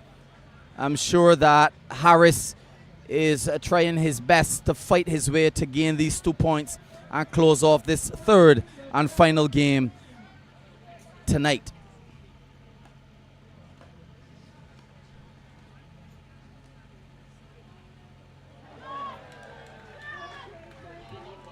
(14 serving to 20) match and game point to Anderson Rambo Harris. Very, very exciting match for the last match of the night between these two individuals, and that's it. There you have it. Anderson Rambo Harris coming back from a defeat in the first game to win the second game 21-16 and the third game 21-14. So again, the action will continue tomorrow at Silver Hill. I am John Wick Chandler, alongside Calvin Bruce Willis Scott of the G-Line team. We'll see you then.